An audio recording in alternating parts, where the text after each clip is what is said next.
You work so hard. You show up every day. You do what's expected of you. But deep down, you know the truth.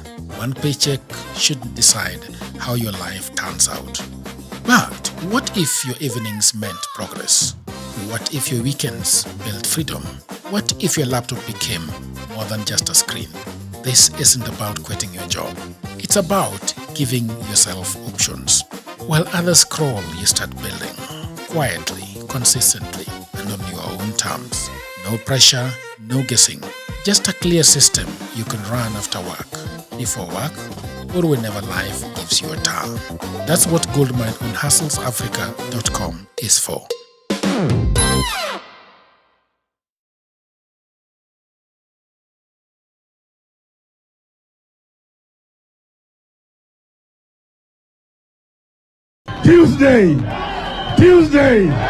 Tuesday. Haikuzo makasi ni watafute uongozi pamoja wasitafute. Kweli una maana gani? Una maana wewe ni binadamu ya mavi ya kuku. Mashamba yetu harambe. Nguruwe kujikanga na mafuta yake na Afrika itakwisha. Padani ya gosho ngai no mwega na endesho de. Wakati hiyo ilikuwa ukisema ngwe ndani ngwe. All right. But can we connect this to that thing so that we're hearing from there? We can, right? By Bluetooth. The way we hear the speakers. Yeah. So sauti peke yake. So we are live, right? All right. I can't see myself, but we will cut this thing up because we are 12 minutes away from our normal time, by the way. So what we're kuja tu kwa show pore. But I should say hi to them. They are singing. They are singing it. I'm not singing. No, watasema watajam kwanza mnaanza aje. There are 19 people already here. Beautiful.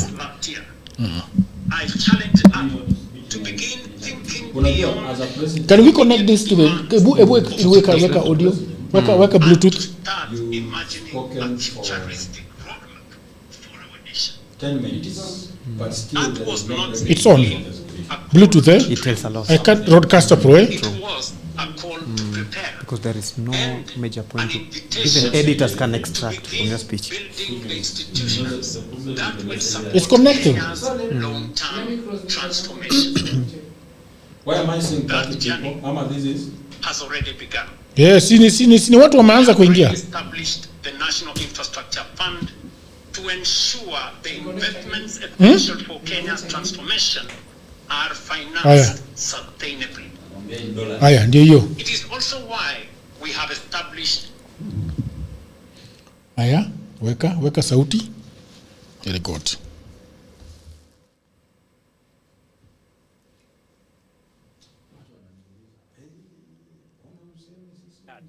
Fairly between present and future generations. Together, these institutions but we can't hear you from there. More than new opportunities. Should be able to hear you from here, from the speakers, bro. Convergence. A philosophy of nation building that lasting prosperity is built through institutions that outlive governments, inspire long-term investment, safeguard intergenerational wealth, and provide confidence in our economy. The second reason why I believe this is our moment is because our current roadmap is approaching its destination. Vision 2030 has brought us this far, but it is approaching its horizon. It has served Kenya well. It transformed the way we think about national development, provided a common direction, inspired investment, guided policy in the public space, and demonstrated the power of long-term planning. But honesty also requires us to acknowledge that some of its ambitions remain unattained. In several respects, we are still falling short of even the very standards we set out for ourselves. Vision 2030 set a target of Kenya becoming an upper middle income country by 2030. Why are you putting all of them and So we're far, just three? we are off target. This is not a criticism of Vision 2030, nor is it a reason for disappointment. Rather, it is an opportunity to proudly learn from our successes, reflect with honesty on where we have fallen short, and define together Kenya's next long-term vision. The third reason why this is our moment is that the next great wave of economic transformation will, I believe, be African. The world is entering what may become the greatest wave of global economic transformation in the past 6 decades. And for the first time in modern history, its center of gravity is steadily shifting towards Africa. Our continent is the home to the world's youngest and fastest growing population, vast reserves of strategic minerals, immense renewable energy potential, abundant arable land, and rapidly expanding consumer markets. 9 of the world's fastest growing economies are in Africa. And by 2050, 1 in every 4 people on Earth will be African. Increasingly, global investors, manufacturers, innovators, and policymakers are looking to Africa not merely as a continent of future promise, but as the next frontier of global growth and prosperity. While we may not take full advantage of the previous 3 great waves of global transformation, we have a historic moment and a once-in-a-lifetime opportunity, not just to be part of, but to lead the next transformation. We have positioned Kenya as one of the nations that will define Africa's economic rise. Fourth, and perhaps most profoundly, this conversation is potent because the time has come to fulfill not only the political and governance promise of our Constitution, but also its equally compelling promise of development, national transformation, and shared prosperity. Fellow citizens, the Constitution envisages both a democratic and a wealthy and prosperous nation. Democracy allows us to organize power, protect liberties, and govern ourselves. Through our democratic institutions, our laws and policy reforms, we have steadily transformed that constitutional principle into a proudly democratic national culture.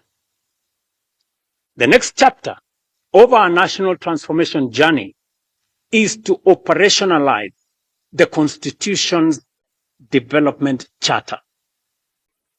The Constitution establishes our national development mandate.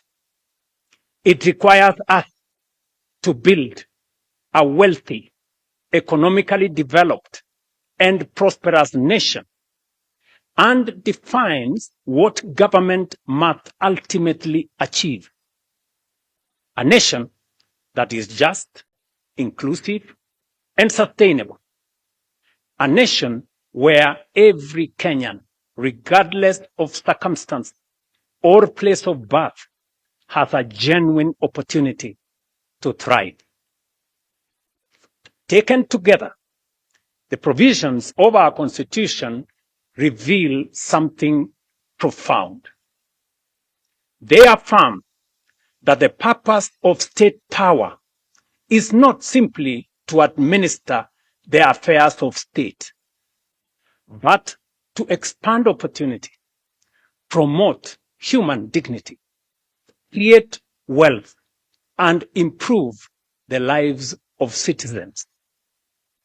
Development, therefore, is not simply a policy preference of those who govern. It is a constitutional imperative for the governed.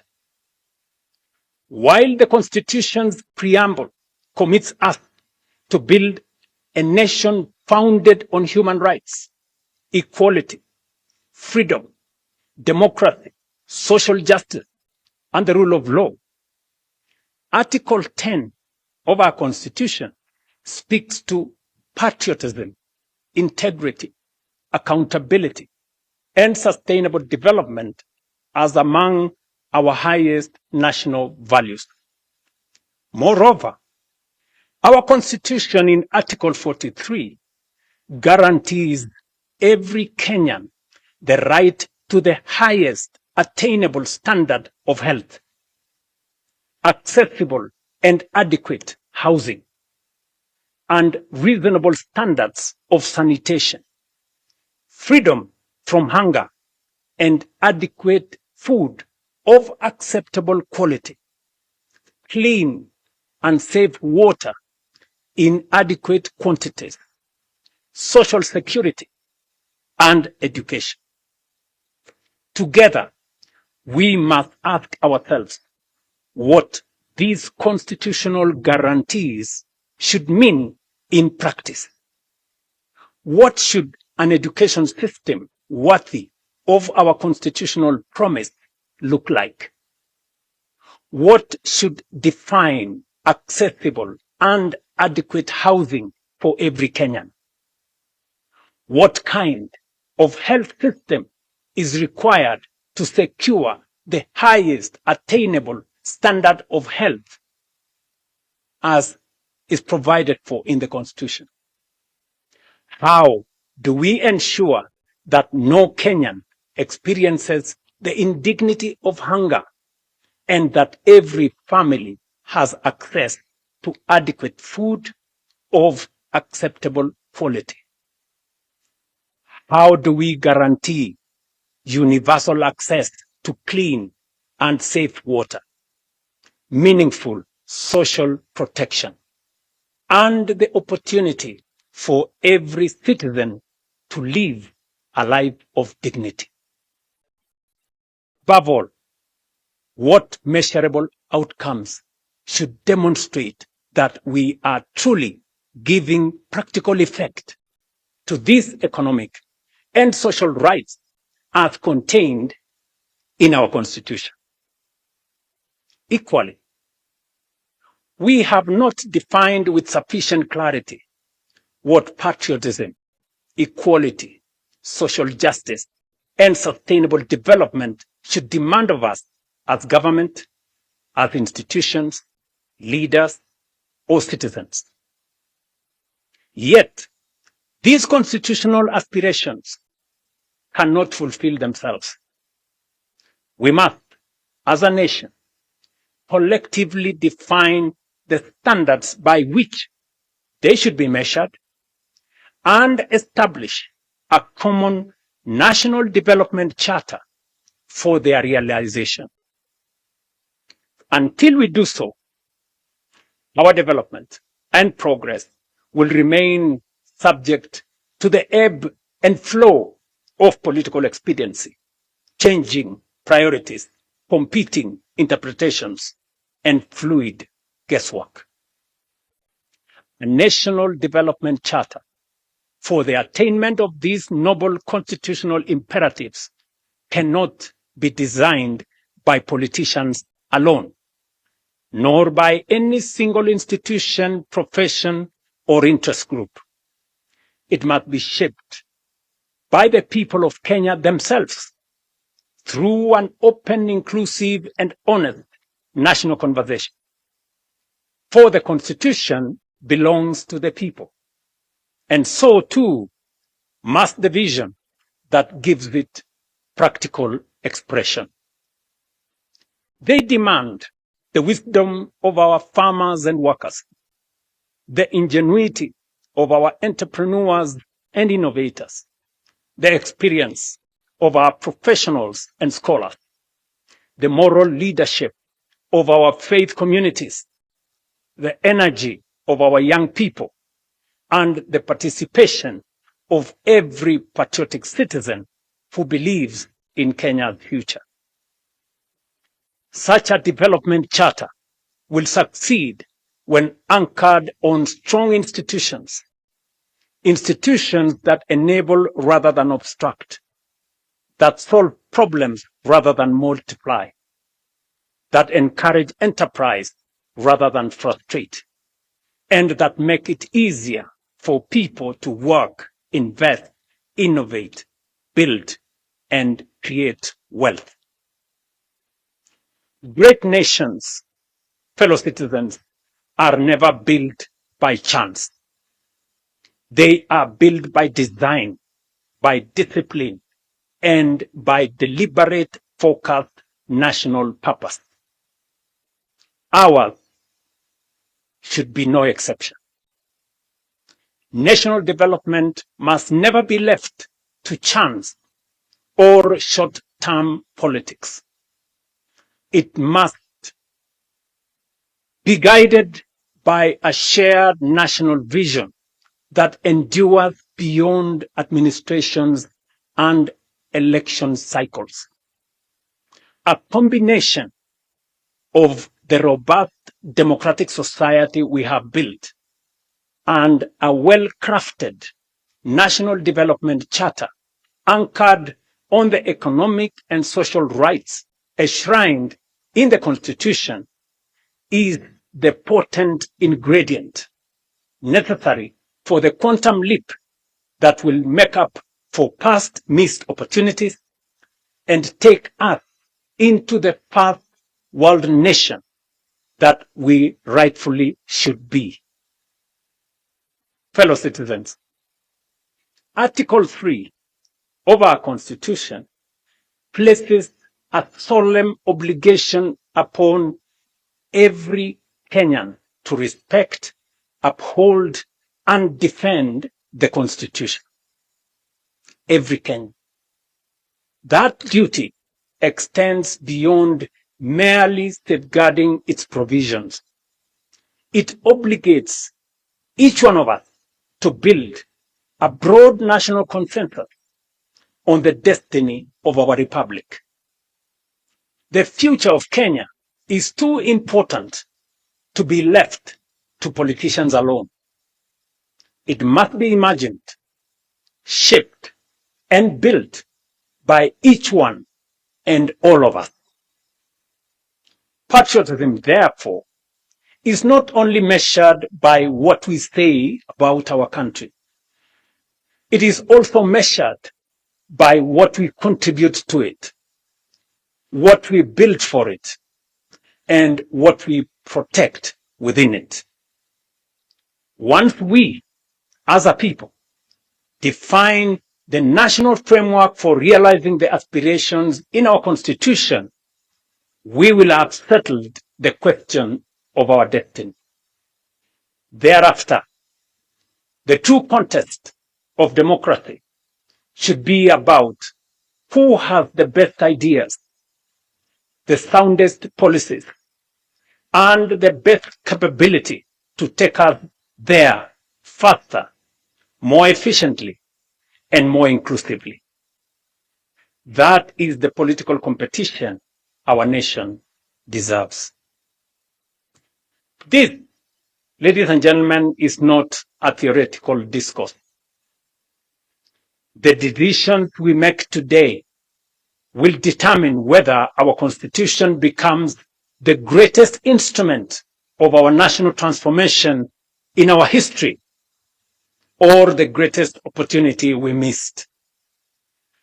The defining task of our generation, therefore, is to forge a shared national development charter that translates constitutional aspirations into deliberate action, measurable progress, and lasting national transformation.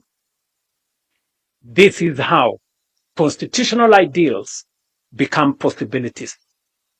This is how rights become opportunities. This is how aspirations become achievement. And this is... Watu wa Kimilili wametoa Didmus mbio. Alafu igani afuni timu. Kulu. All right, hello there, people of the internet. My name is Ruto and this is Political Lady coming to you at 7:30 in the evening. We started our transmission a little bit earlier today so that we can listen to the president, but everybody else is a bit, prickly.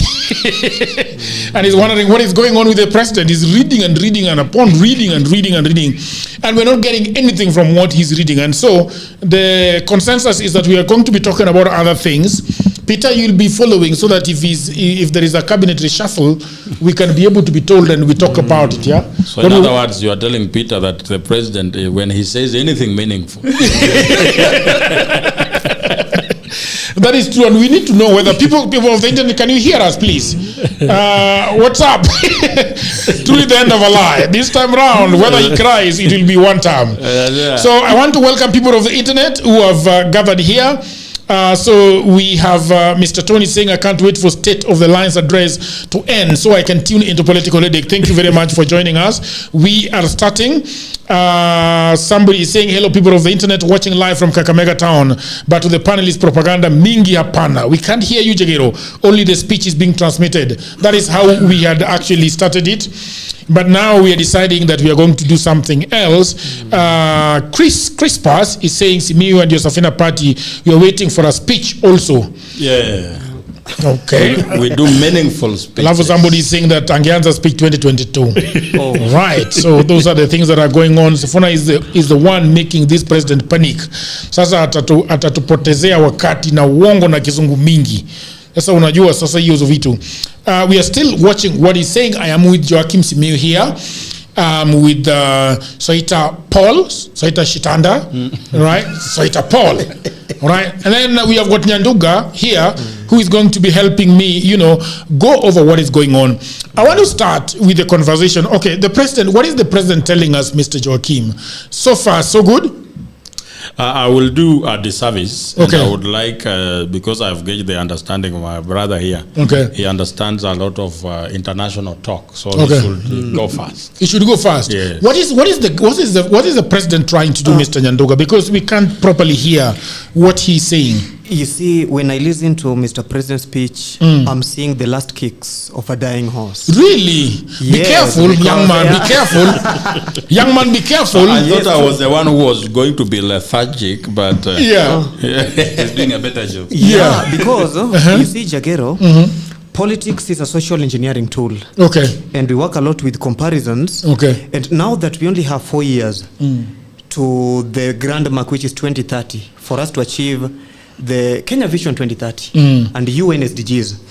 If I listen to Mr. President talking about a foreign policy, which is a mess. Okay. Because having listened to Mr. President recognizing Hong Kong as a state, an independent state, you must question yourself. What's our relationship with countries like China and Japan when it comes to international politics and whatsoever? He's talking about democracy. Whether you define democracy as a responsible and representative government or as a government of the people, for the people, by the people, there is a mistake. Because when you listen to Mr. President talking about democracy, meanwhile in his homeland here in Kenya, he's the one ordering the police that shoot the legs of the young people. Is that democracy? He's talking about manufacturing and economic empowerment. For more than 60 years since independence, this country economic output, we have a very meaningful, in fact, budget, everything we have, but even children in the village are aware. our economic integration has not been on the basis of comparative advantage. So if you're talking about manufacturing economy, he's talking about sustainable development, which in layman's language we define as using what we have currently to achieve our needs, and not by any chance interfering with the ability of the future generation to achieve theirs. Look at the corruption scandal in SHA. Look at the corruption scandal. The other day you heard about Talanta Stadium, 11 billion shillings. And he's talking about youth empowerment, talent, and everything to do with that. He's also coming and telling us something about health standards. If in our hospitals yesterday, there was blackout. In some of the major hospitals in the country, there were no electricity. You saw what was happening. If somebody is dying in a hospital bed because there is blackout, that is government killing you indirectly. Because in the Constitution of Kenya, it is very clear it's the role of the national government to manage things to do with energy transmission. Mr. President again is coming and talking about freedom. You see, it is so inimical because when you talk about freedom, in the recent past we have seen goons attacking those who are having, in fact, opposing points of view and opinions. So which kind of freedom are you talking about? Is it freedom of speech when you abduct those who are trying to figure out so that we can have political hygiene in the country? And lastly, Mr. President is coming and talking about improvement of living standard of the people. When you want to improve the living standard, as a human being, you have 4 basic needs that are very basic: food, shelter, medical, and clothing. When it comes to food, Mr. President was working to lease Gulalu Kulalu irrigation scheme, and you are telling us we are working on food security. So today I'm just listening to my president, who has been disappointing me for quite a long period of time, and now it was that moving from a national level, he is now engaging the international community in such a big make. So when I rate Mr. President's speech out of 10, I'll give Mr. President 3. Because number 1 is the legitimate president of the Republic of Kenya as it stands today. Number 2, he has time for us at least to address us as his children. And number 3, whose children? We are his children. You see, we are not. Legitimacy is key, and being the legitimate president of the Republic, we are under him. So when he's now addressing us, we must give him that advantage, the population and visibility advantage. And lastly, on that key point, he's being recognized in foreign affairs and even in international bodies as the legitimate president. So that is why I'm giving him 3 out of 10. Yes. So there is the issue. He said that the economy has been stabilized over 4 years. Lower inflation, stronger shilling, foreign reserves equals 15 billion USD record. Right. He's talking about improved competitiveness rankings. He called for a shared national vision that outlasts election cycles and short-term politics. All right, a national conversation on the country's development, journey since independence, and preparation for a new blueprint. All right, noted plans to launch a vision beyond 2030 around 12th August. Development was framed as a constitutional obligation, unity, and focus on long-term prosperity. Mr. Soita, when you hear the president, what comes to mind? Because I know you are also a very big Sifuna supporter, and I know you might be very biased against the president. But what do you think? What I would say is, I think what my friend has described is what people call drinking water and drinking wine and preaching water. I think the president has already drunk the wine, and now he's preaching the water. So that is one of the problems. But I think on the surface he's trying to appear like a statesman. Although from a cosmetic point of view, based on theory. And statements nobody can verify, because that is not related to the reality on the ground, because the reality is people are having it very difficult. You can talk about the shilling being stable for I don't know how many years, but at the end of the day the lives of the people are very difficult. People are struggling to afford basic needs. People are having difficulties paying rent. People are having difficulties being able to afford school fees for their kids. So you cannot use statistics which we don't know where they are coming from, and from a ChatGPT point of view, and attempt to look like a statesman, and the prime time news for whatever purpose. But I think, like I've said, it's the idea you've already drunk the wine, and you are preaching water. So it's I don't think you are saying that don't look at what I'm doing. Just listen to what I'm saying. Listen to what I'm saying. That is the idea. I think that's a big problem. Okay. Yeah. Why, Mr. Joachim, why do you think the president had to talk about this thing today? What is pushing him to call a State of the Nation address and say absolutely nothing? President Ruto is looking for ways of getting the attention away from the opposition. Opposition have had prime time airtime, and President Ruto is looking for ways of taking the attention of the country to himself. One, he started it by creating a race for the DP slot in his party for himself. Okay. So right now there is scramble for the DP slot within government. That's also one way of attracting attention to his party and his government. Okay. And this speech also, you can realize that today we are seated at a political headache just to skim through his speech and look at least 1 to 2 things that make sense to us. It's also and you are struggling to find. Yeah, you see, if a president, you speak for 10 minutes and there is no breaking news from your speech, something is terribly wrong. It simply means that editors cannot take away anything from whatever you are saying. As a head of state, that brings a lot of fear and bewilderment. Yeah. Because as a head of state, I am sure that you should go through the speech. You have the priorities of the things you want the people to know before they get tired of your speech. But maybe it's a feel of self-importance, saying that the most important things we will say it later in the speech. But anyway, whatever you say, whether you tell us that our dollar reserves is 30 trillion, if that does not show on the ground, if that does not show in the circulation of in the economy, then you are not saying anything. Because between the president and the people, who should be the person saying that the economy is stabilized? The people. I think it's the people. It should be the response of the people to government, but not a speech written by somebody seated at State House telling the people that the economy has been stabilized. That begs a lot of questions. Why do you mean the economy is stabilized? Because I believe that the stable economy enables an ordinary Kenyan to live their lives devoid of struggle. If someone is struggling, then you tell them the economy is stabilizing. I'm sure millions of Kenyans who can afford to watch this speech are hungry. They're wondering how they are going to pay their school fees for their children. They cannot afford the luxuries in this life. But their head of state is telling them the economy has been stabilized with billions of dollars in reserve. Who are you reserving them for? We are here, we need to be... Is that something that he said, that we have got billions in reserve, right? Yes. As mentioned dollars. And again, but it is interesting that speech is actually over, right? But it's over. I told you. What is going on? It's a publicity stunt. You need to know that President Ruto is a master of showbiz. It's a decoy. But we need to ask ourselves. Because there is something he's saying that here. The only quote that can actually has come out of his speech is, we must ask ourselves candidly, why other nations have fulfilled so much of their potential while we have repeatedly fallen short. Ruto does not know why we have fallen short. I think I can answer that question. You should look in the mirror and then... The reason why we have fallen short is the person who is asking this question.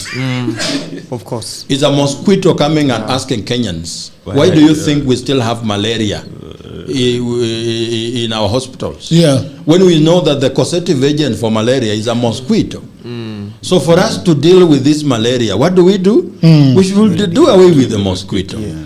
So an impediment to the achievement of the things Kenyans have all time longed for is William Ruto. And the answer to the question he's asking is himself. We are going to vote him out to show them, Mr. President, this is nothing personal. We do not hate you. Why are you heaping everything on President William Ruto? I mean, we remember. Tell me about Ruto. Why are we here with Ruto? Let me ask you. Okay. If we don't heap everything on the president, who should we heap on? Of course. Who else should be asked questions? Governors? Attorney General? Head of public service? Or the chief? Or the chiefs in the village? I'm the chief of security for army or air force. We didn't go to the ballot to vote for anyone else. let me ask you, Mr. Joachim, Yes. if we go back pre-2022, okay, do you think that Ruto's goose was cooked even before he became president? Ama he's made it worse for himself? Ruto's goose was cooked in 2014. 2014? He didn't see himself as president in 2022. So the actions him and Uhuru did from 2014 have caught up with him today. All right. Can you explain a little bit more? In terms of the economic well-being of the country, in terms of how people trust in his way of running government, in terms of how people see things. And one of the jobs that President Ruto has done super well, and I should laud him for it, is that he has been a very instrumental person in awakening the political awareness of the people. Yeah. We are more aware of the decisions in the Senate. We are more aware of the effects of the decisions in Parliament. We now can ask the Auditor General questions. We now have expectations of the Attorney General. And I think people who are going to assume leadership in politics have a bigger role and more difficult, because people are now asking, wait, why do we even have an MCA? What's his job? I think that's the role he has played very well, because people have awakened. I think I'm going to ask you this question clearly again. The dynamic duo takes over the reins of this country after Kibaki. Yes. What do you think are the building blocks that they have put together to make sure that if Ruto were to become president in 2022, he will have room to breathe? What they should have done, or what they did? What they should have done, and what they should have done, and what they did. I think that is the same question, right? Yeah.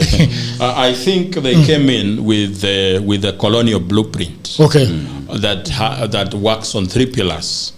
One pillar is extraction, exploitation, and dominance. And they came in as a duo in 2014, and they started making use of that blueprint very well. You remember we started asking questions about expenditure of government long time ago. Raila was the first person to ask those questions. Look, why are you borrowing every day? Look, where is the money going? There is one time where President Uhuru came and asked us, what do you want us to do? At that time, 790 million was lost at the NYS, and the head of state came and asked, what do you want me to do? So people were like, okay, so the president has nothing to do. You see? The building block is that they extracted everything from the economy. They always took away the breathing space. You saw the report from Nyakango the other day, that 71% of our revenue is going to debt payment. So how much does government have? Only 29% of the revenue, right? So how do you fund all these lofty expectations that we have? How do you do it? So today, President Uhuru was lucky, because at his time, he was spending like 40-50% of revenue. So he had 50% to play around. You could prioritize a few things. Today, what do you prioritize? When you prioritize education, security is leaking. When you say let's prioritize agriculture, where do you leave manufacturing? What do you do? Every sector in government is hemorrhaging. And these are the effects of how they were leading government from the word go. So some people are asking questions, and I can see some comments that was Ruto around here from 1963 for us to say that he's the reason why we have a problem. Okay, he was not. But on what mantra did he campaign? What did he say? Because it's on that basis that we're asking him questions. We are not asking Ruto laptops. Have we asked him that? No, because that's not his promise. We are only saying, Mr. President, you said you will build 200,000 units of housing in 1 year. Where are they? Where are they? It's 4 years. It's barely 20,000 units. Okay, it's on that promise that we ask him, Mr. President, you said you will be creating 1 million jobs every day. How comes we don't have it? When the minister from your government comes and says the debts that were borrowed in Uhuru's regime cannot be accounted for, we agree it's not your regime, but why are you paying the debts that were not accounted for? It's your minister who is saying that. It's not me. It's Duale. Duale is a high-flying fossil in government. So why is he admitting that? What are you doing about it? Mr. President, you said that you will not kill Kenyans. That the issue of Kenyans being, whose houses were demolished, alikuwa anasema na Kiswahili eti Mkenya anatoka kazi, anakuja anapatana na sufuria iko nje kwa sababu amebomolewa nyumba. Mambo ya state capture. State capture. The economy. Yeah. The economy. What was he saying about our economy? He held 47 economic charters with the women. 47, which means every county had an economic charter. What is an economic charter, Mr. Joachim? An agreement, unique agreement about your area. What can you do to improve your lives? When I go to Taita Taveta, what are the questions? I ask the people of Taita Taveta, they have a problem of drought. Okay. An economic charter is how do we solve that? How do we make Tana River useful to the people of Taita Taveta so that they can do farming? That's what you do in an economic charter. You go to Busia, you say, what can we do in Busia? They say, we need a water pan to help us do this. We need a fish landing site. This is how we do value addition in our fish. Okay. So you agree with that. So every county has its separate documents to their unique problems. These are things that are there. The issue is implementation. What is wrong? What does it take to implement an economic charter? It needs money. Of course. So when you don't have money, what do? You come up with all excuses and say, munaona huyu mungwana, hawa ni wa kabila, hawana agenda. That's what you keep on. Tutawanyorosha asubuhi. You show up at 7 in the evening with a speech that has nothing, just to keep days going, you see? And I want to stop at this time and ask the people of the internet, you have listened to the president's speech, at least you have an idea of what he has said. Can you tell us on the comments, and I will be reading some of them out, what is it that has stood out for you in as far as what the president has been saying? Mr. Soita and Mr. Nyanduga, I still want to stay with this gentleman a little bit to understand a little bit of what is going on. So people of the internet, you can tell us on the chat. I see Annie is already here.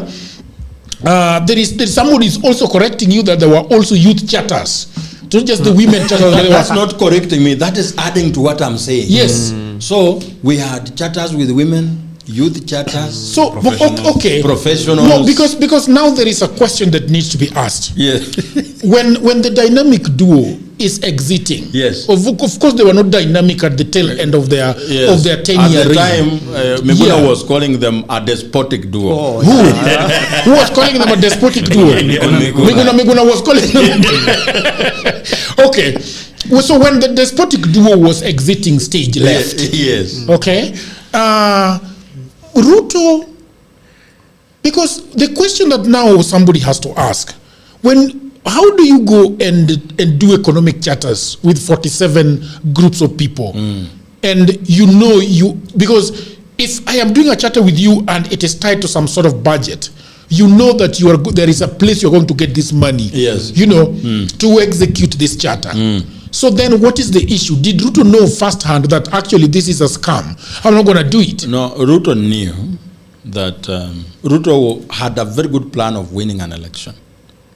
But how to run a government is where there is a problem. When it comes to coming up with how to win an election, is very good. But to run a government is a completely different thing. True. Because the charter with women in Taita Taveta, it has a cost implication. How do you do it? In which sector of government does it fall? If it's about drought and agriculture, which sector of government should deal with that? When you go to Busia, how unique is it? How do you allocate money there? Yeah. Now that needs more technical know-how than just a pronouncement. Now, that's where his goose is cooked. Okay. And I was telling some Kenyans that expecting William Ruto to do better than he has done is asking a Volkswagen to go with the speed of a Mercedes. It cannot happen. The engine will knock.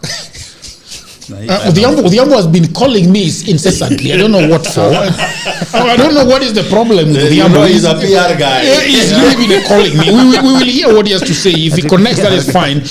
But then, so let me read the thing that people are saying, because somebody has sent me a message that we thought Sifuna was bad on TV. Oh my God. That's why we say every candidate in the opposition, however bad they are, Ruto is worse. Ruto is worse. Somebody is saying that Odhiambo is connected, but I'm not sure if we can hear him. I'm not sure whether we can hear him. Can we hear him, Odhiambo? But I will connect to him later, because now he will have to wait for us to Odhiambo, can you hear us? Odhiambo. Yeah. Odhiambo, can you speak? Yes, I can speak. Mambo? He's connected here, but anyway, you will figure it out. I can't hear him, so I don't know what's going on. Am I the one who was?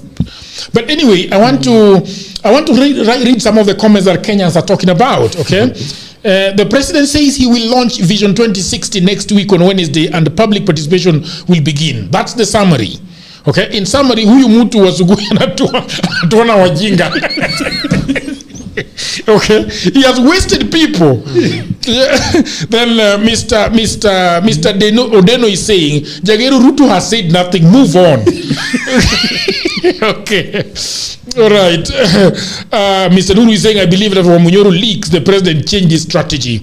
Okay, Gladys Mumbi is saying the president seems like he just wants to try counter Sifuna's message on constitutionalism. Okay, Mr. John is saying Ruto nowadays make wrong moves as a president. You cannot call a press to give summaries that CS should be doing. Okay, Mr. M. Cross is saying the only thing that stood out is the history of 2010 Constitution. Safe to say the preamble of the Constitution, which he vehemently opposed. Okay, Daniel is saying at least Joki must acknowledge that Ruto has done affordable housing, even if he's not hit the target. Okay, Ruto prompted ChatGPT and read line for line. That is Mr. Githinji. The president is just giving our heart CPR to prevent us from dying from lack of hope. That is Kinywa.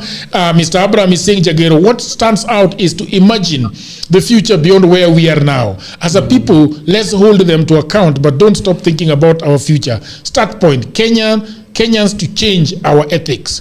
Okay, that is somebody saying that. That is Mr. Abraham. Lillian is saying, cannot fathom how we have retrogressed with the ICC subjects in terms of integrity and justice. I mean, it's not good for Ruto at all. These are Kenyans speaking, and they are not interested at all. The president is trying to shift or move past the immediate political tensions. Okay, President Ruto is just realizing running a government is different from saying Raila ni mtu yake tena. And that is the thing, right? See, I've told you. All right. So this is no. But why? Wait. Why did the president decide to come out and speak tonight? So I think, like you said, it's a PR gimmick. But the PR gimmick has to have the substance of PR. When Edwin Sifuna went on television the other day, he was heavily, his emphasis was heavily on the constitutionalism bit, on the rule of law and democracy. I think the president was also trying to look like he cares about those things. Yes. So alibeba script ya wenyewe. Lakini sasa shida, he doesn't have the tone, he doesn't have the voice, he doesn't have the conviction, and even the trust to even talk about such things. Like that's why I said he has drunk the wine.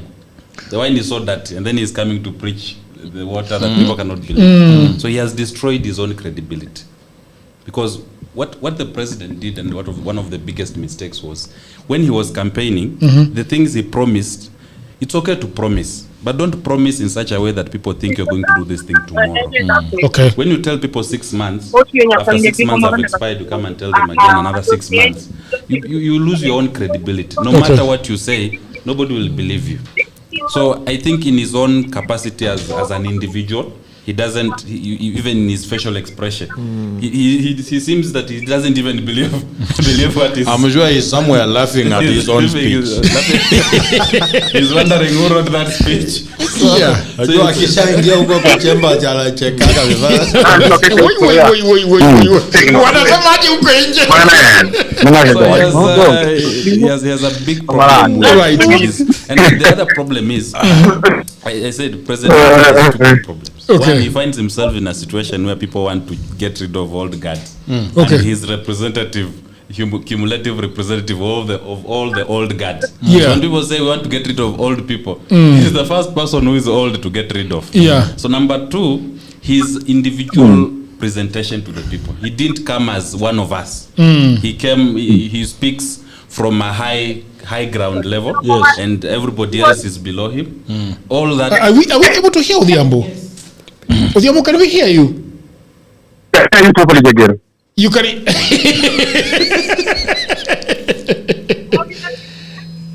Okay, Odhiambo.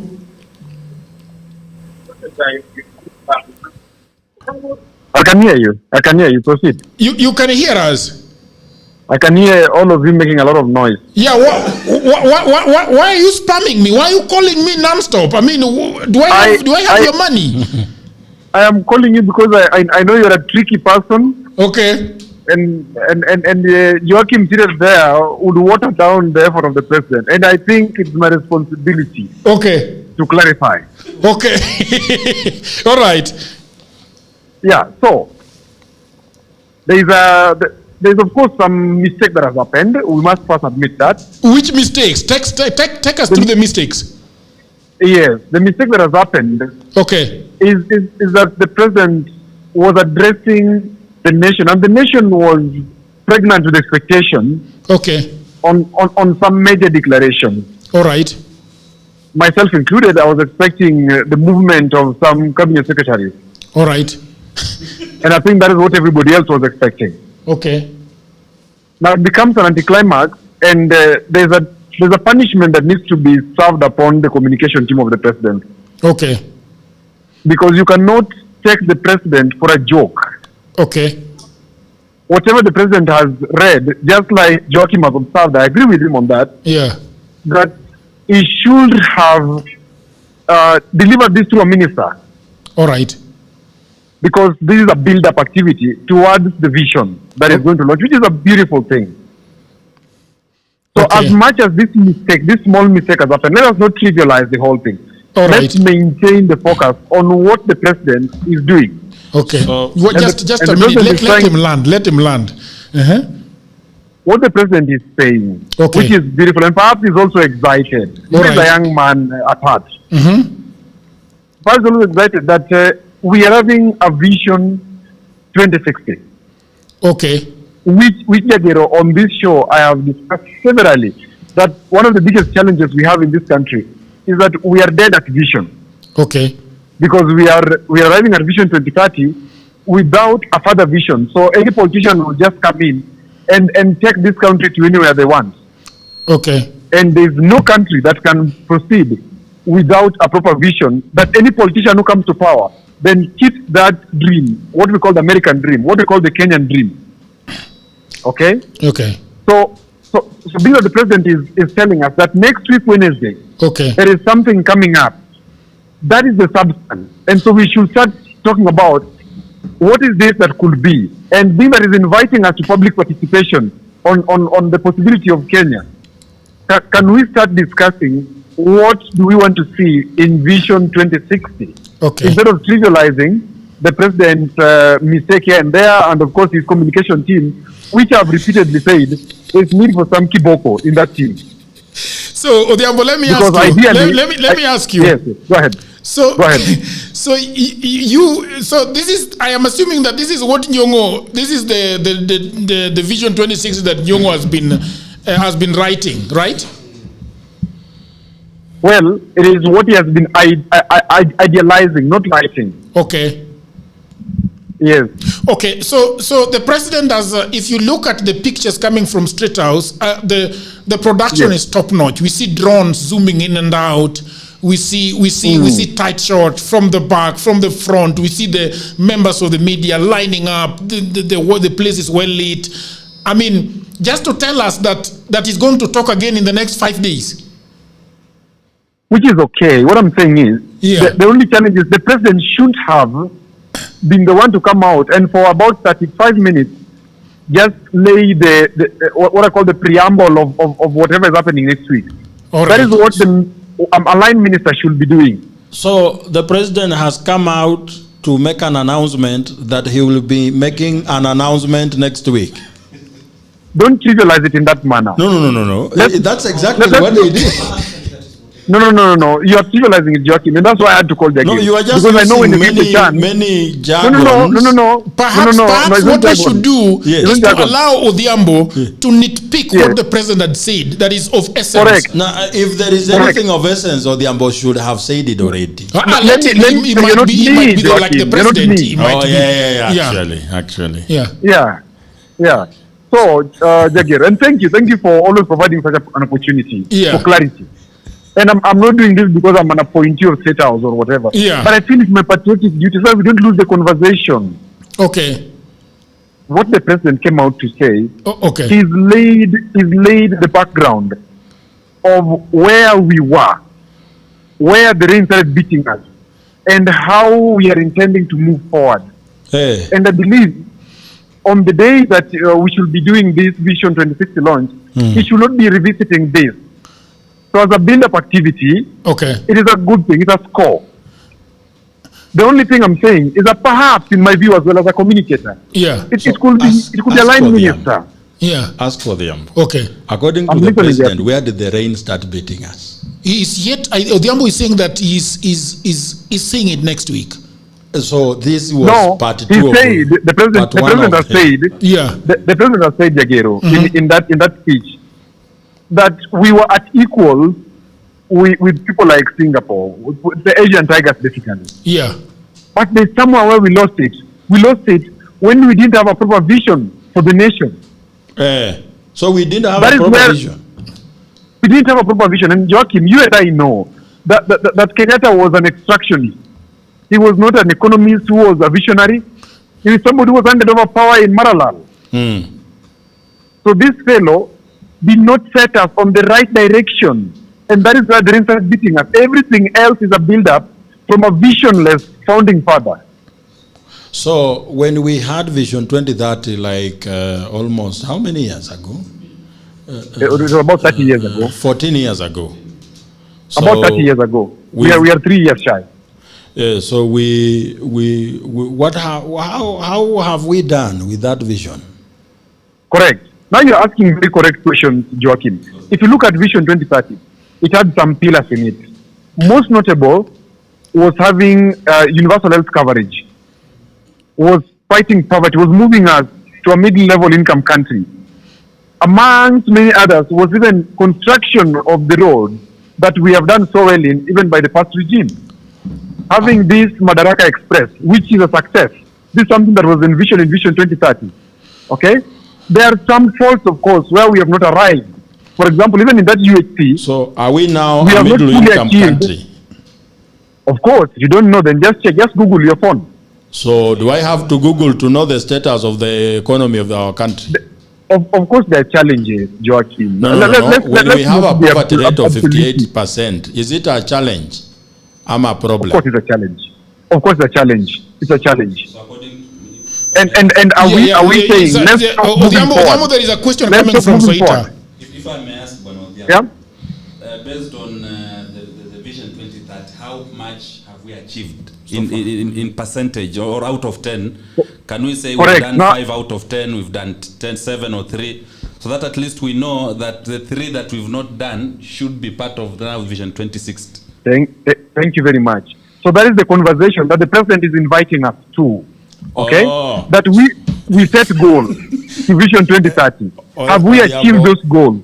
Now, how do we move forward where we haven't achieved? I have also another question. You have another question for Odhiambo? Yes. Odhiambo, there is another question for you from Mr. Nyanduga. I'm ready. Mr. Odhiambo. No, don't You are politically active in Joachim, we have some decorum in your talking. You know, I'm your elder. Like the president. How is that an insult? No, just have some basic decorum. We want to move forward. Don't Let realize. me ask him. He sounds like the president. You're heckling me, Joachim. How is that an insult? Okay, let's hear from Nyanduga. Nyanduga has got a proper question. Mr. Odhiambo. Okay, Nyanduga, go ahead. Yes. You are a political commentator in this platform for quite a long period of time. And Yes. as an added supporter of President William Ruto, I believe you have read Kenya Kwanza Manifesto in 2022, Kenya Vision Yes. 2030 Pillars, Africa's Agenda Yes. 2063, and UN Sustainable Development Goals to be achieved by 2030. And now that you are also at least supporting Mr. President, next week, Mr. President will give us the blueprint, which we are calling Vision 2060. When the United Nations made a declaration in 2002 for us to have Millennium Development Goals, the president at that time was Mwai Kibaki. He came, and in fact, he failed to achieve what he was supposed to achieve. Then they brought for us Vision 2030, which we were to achieve.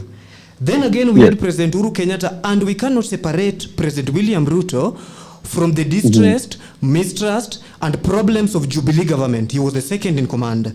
So how effective and how well are you sure that President William Ruto will now achieve Vision 2060? And what does it entails to a local Kenyan who believes in good governance and leadership in this country?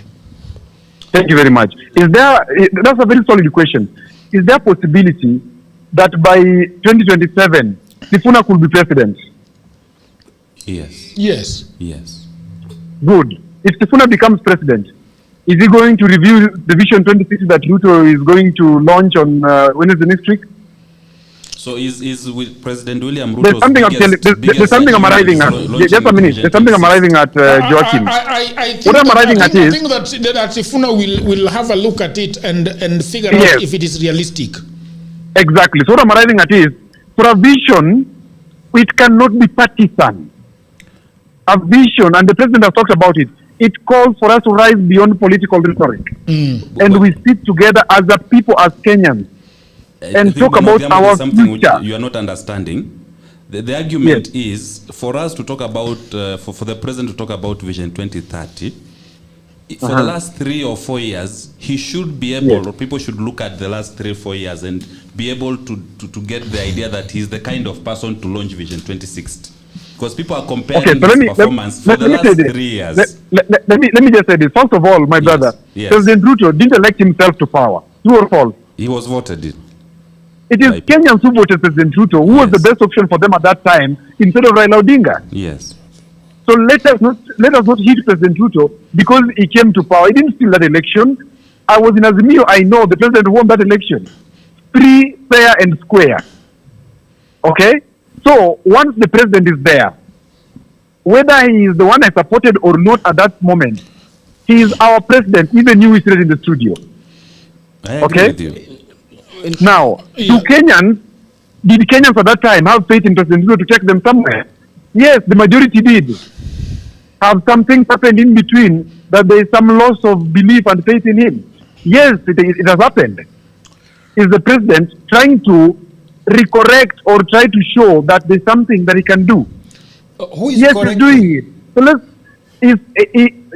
Joachim, even yourself, you are not perfect, Bwana. You are not perfect, Bwana. You cannot pontificate on perfectionism. You are not perfect, Bwana. You cannot know your fault. Come on.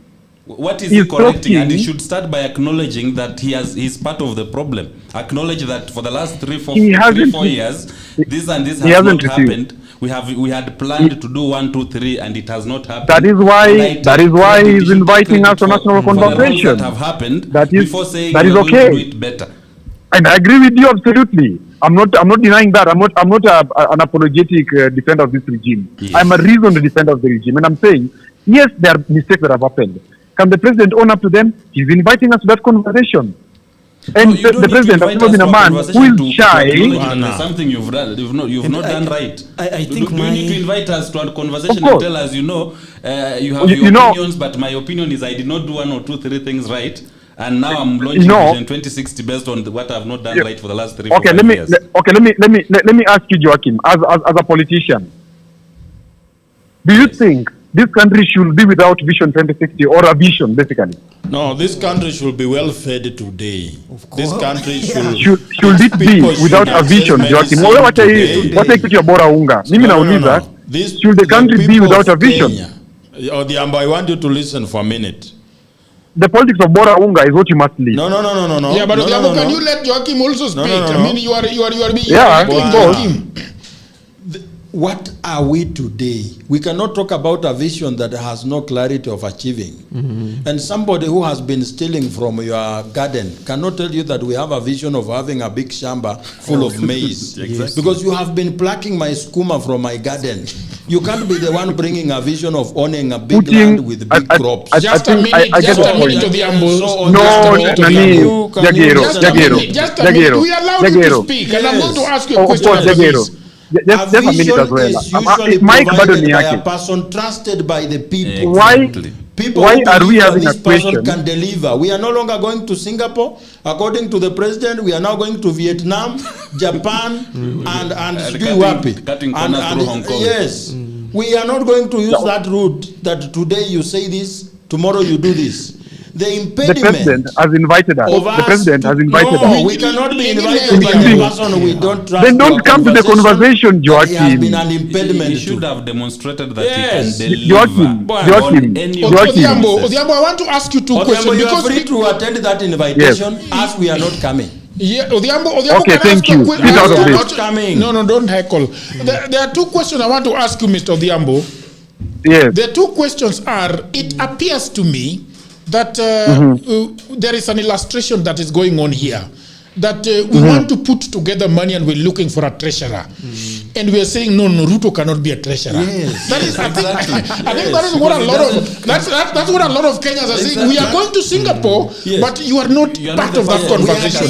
But you are not part of that conversation. Do you think that is the feeling that the people are having right now? Ruto also has his supporters. Okay. The same way Wanjigi has his supporters. Okay. And the president, as the role as the head of government and the head of state, is inviting the nation to a conversation. That look, we can disagree. You can tell me in my face that you don't want me to take you to Vision 2060, which is fine. You will vote me out in 2027. Okay. But now, do we just sit back and say there's no vision? We will vote him out in 2027. No, you wait. You are dreaming, Joaquim. Your party leader cannot even accumulate 100,000 votes for himself. You shut up, Joaquim. Give us a break. Your party leader lives in the bunker. I support him sometimes, but you... I understand. You support us because you know the credibility that we have. I know the credibility, but you don't have the muscle to have 100,000 votes in the ballot. You don't have. You to lead, Joaquim. The other question that I wanted to also ask you is, and in fact, it's not the second question. The second question, I am asking a question based on what you've said, and then I'm going to ask you the third question. The second question is, when the president is saying that he's inviting us to a conversation, and then he goes and gives a press conference in State House for 35 minutes, and then steals him, and then goes into the dark. I mean, what kind of conversation is that? And that's what I'm saying, Jagiro. I started by saying that there has been a challenge in the communication. Okay. I don't know if you remember what I said. And that challenge is the communication team taking the president lightly. Such a conversation, such a press whatever, should be even sent to the media houses by a line minister or a director. That next week on Wednesday, the president is inviting the nation to XYZ. We will be doing it. You essentially agree that this was the president should not have come out today. But I agree. These are communication. So PR gimmick. Not PR gimmick. Joaquim fit out. Look at the people defending the president. Joaquim fit out. They are gurus. Joaquim fit out. You know nothing in public relations. Joaquim fit out. I wish you guys do nothing. Joaquim fit out. No, Odhiambo is on to, and I want to get it clear. Please, people of the internet want to listen to Odhiambo. Please. Ask them. No. Just read the comment. No, Odhiambo, no. Joaquim, please give me a minute. No. So, Odhiambo, having said that, now I'm going to ask you this. Install yourself for a second in that seat where you're supposed to organize this entire thing. We have today's event and we have next week's event. As somebody who is teaching communication and how to talk to people, how should you have gone about this thing? Because essentially people are saying, okay, you are wasting our time. So how should you have done it? Tell us how you should have done this whole thing. Very good. So now you remember for about since we started political headache. Yes, I've been telling Jagere we need to have a national conversation on how we are moving forward, because Vision 2030 is coming to an end without an audit. Okay, that is me, without any government push, without any initiative from anybody in the government. Yeah. Okay.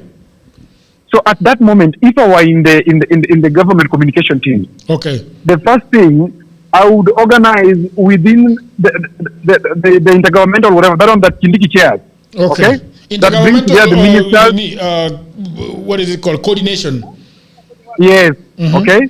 And let's start talking about how to move beyond 2030, way before today. Okay. So that it builds up and it becomes a call by different sectors. So we mandate the private sector. Let me finish and then I'm going back right to you. I wonder what we are listening to. Oh, no. Joaquin, don't be intellectually shy. My friend is just recurring the speech by the president, which was hollow. No. I am asking him what he should have done. What he should have done. Let him finish in 1 minute. I mean, you are going to be the Senate of Nairobi. There is a time we were on this podcast with Odhiambo. Okay. And the president had just held a press like today. Okay. And there were things we highlighted. And Odhiambo was very heavy on castigating that speech because it lacked a few areas, and he also blamed the speech writers and the communication team. Okay. How can one person be misled a million times by his own team? If you have a communication team that misleads you, you know, I will answer you when Gigi's son. I will answer you. Okay, let's listen. I will answer you in 1 minute, please, so that we. Yes. And I'm saying this with a lot of humility. Okay. We have events that have been organized by Safina. Okay. People have let Wanjigi down. And we fired It is this Joaquin. It is this Joaquin who came in. It is this Joaquin who came in and rescued the sheep. Joaquin, shut up when I'm talking. It is you. It is you who came and rescued the sheep. It is you. Yeah. Okay. Joaquin came and rescued the sheep. Okay. Why did Joaquin come to rescue the sheep? He came to rescue the sheep because he has the best interest of Wanjigi. Okay. Unfortunately, around the president, there are so many directorates of communication. I've said this before. These people who are around the president in the name of communication do not know, because they did not go to any school where people studied strategic communication. It's called STATCOM. They never studied why are you taking the fall for all these guys that are on six-figure salaries and running around in what is that car that the president drive? Lexus. Yes, those why are you taking the fall for these guys? Because when the president fails, I fail. Even if tomorrow Sifuna becomes the president and fails, I fail. But when I am doing a patriotic duty, and my contribution, I don't have money which I can give the president Jagero. I don't have a population that I can give. Joaquin tusubiri hawa. Joaquin surely bwana. Joaquin wait bwana. Na ni Jagero raining on Joaquin bwana. We are having a conversation bwana. We are not going to heckle each other here bwana. Yes. No, Joaquin, you keep quiet bwana. Such a high position and say I'm not making an excuse, Joaquin. Joaquin, I opened by starting. I opened by stating that there is a communication mishap. I'm going to come back to you. Just 1 minute. Just 1 minute, Odhiambo. I'm going to come back to you. Okay. Just 1 minute. Okay. Why are you so angry at Odhiambo? I mean, what is going on? When you discuss the person of the president, it's not a high school, a primary school head teacher. Okay. It's somebody who heads institutions. There are people at his level. There are even other presidents at his level. Okay. He's the head of an entire state. So you cannot imagine that a president should or can be misled at one given point and is also misled the next time, and he's still a president.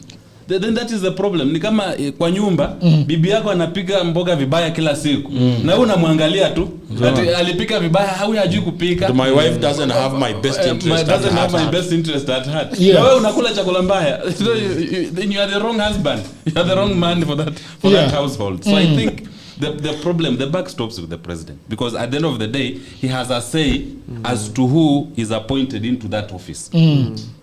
So he's either the one who's the problem, or he's appointing his ability to appoint the right people is the problem. Do you, Mr. Nyanduga, do you think that that somebody is the president writing these things by himself? Is he listening to all these people that is cutting a check to? Not because really. It looks to me like Kenya anataka kufanya nafanya.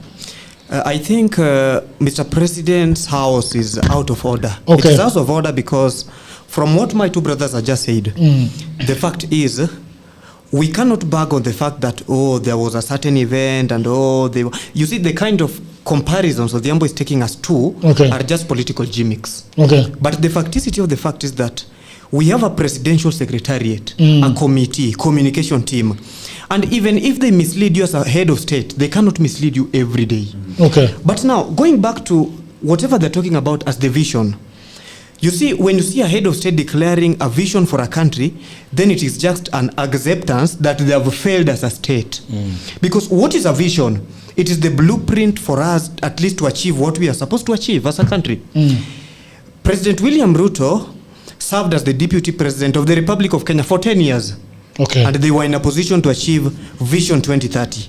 When he's now calling the nation at least to sit down and have a conversation at least so that he can load the Vision 2060, then it means he's just accepting. And we know the political gimmicks of President William Ruto. What President William Ruto is trying to do is this. He's trying to make the nation believe that it's not part of the failure we've had since independence. We know him well. He'll come in 2027 and say, we had Vision 2030. The other leaders failed to achieve it. And it's me now, President William Ruto, I'm giving you now Vision 2060. These are just political campaign strategies. And you see, adults of 1990s and adults of 2026, we are two different people. We understand in depth what the situation we need in the country. And now when you talk about economy and what to do for us to achieve, I have seen, we are comparing ourselves with countries such as Singapore. There are some of the rationales we use to measure the success of a country. And one of them, even in economy, is the ratio of student and teachers. Teacher to student. The second one is patient to doctors. And now we have how easy the people of that country get it easy to feed themselves. These are the very, very basic things you are supposed to do as the president. Once we as Kenyans, we get it very easy to feed ourselves. Bei ya bidhaa inarudi chini and everything. But when you listen to Mr. President's speech, it's like as if the country has just gained independence. Around 1 year, we are now forming a political establishment moving forward. He's forgetting that we are more than 60 years old in this political space. A country such as Kenya, when somebody is coming and telling us we are a middle-income country, what are some of the rationale and primers of defining a middle-class country? So, Mr. President, we must say the truth. He has failed, and it is good today he has just accepted, before I press a whole country, that he has failed to achieve what he ought to have achieved by 2026. So it's just taking us back from the political gimmicks we are used to of now launching a new vision, so that by the time he leaves in 2027, there will be much to talk about in his failures as the head of the state. Because we cannot separate President William Ruto from the failures of Jubilee government and from the failures of Kibaki government. In Kibaki's administration, he served as a minister for higher education, right? And today he's telling us, and agriculture. Today he's talking about food security. The first question is, what did he achieve as the cabinet minister under Ministry of Agriculture in President Moi Kibaki's regime? Then now came the digital duo in 2013. We cannot have a country when we talk about SGR as a positive remark of that administration, then we are saying it was Uhuruto government. But now when we talk about borrowing, Rivayala killings, corruption, then now it is Uhuru's government. And let me kindly question and ask those who usually come here and all other media channels and say, what was Uhuru doing with our money? We should reframe it to what was Uhuru and Ruto doing with our money. That's the best definition of statesmanship. Yes. And to add on to that, I would expect that when the president comes, he should outline what he has done for the last 3 years as a basis for him coming up with this thing called Vision 2060. Because he should be able to say, there was Vision 2030. Within Vision 2030, we have done 1, we've done 2, we've done 3. We have improved the state, the people's lives in this way. We have been able to do this in education. We've been able to do this in health. And then on top of what we have done, we are taking it further to Vision 2060. What he is doing is absolving himself of all the problems that have been there, and looking like he's not part of the problem. There are other people who are the cause of this problem.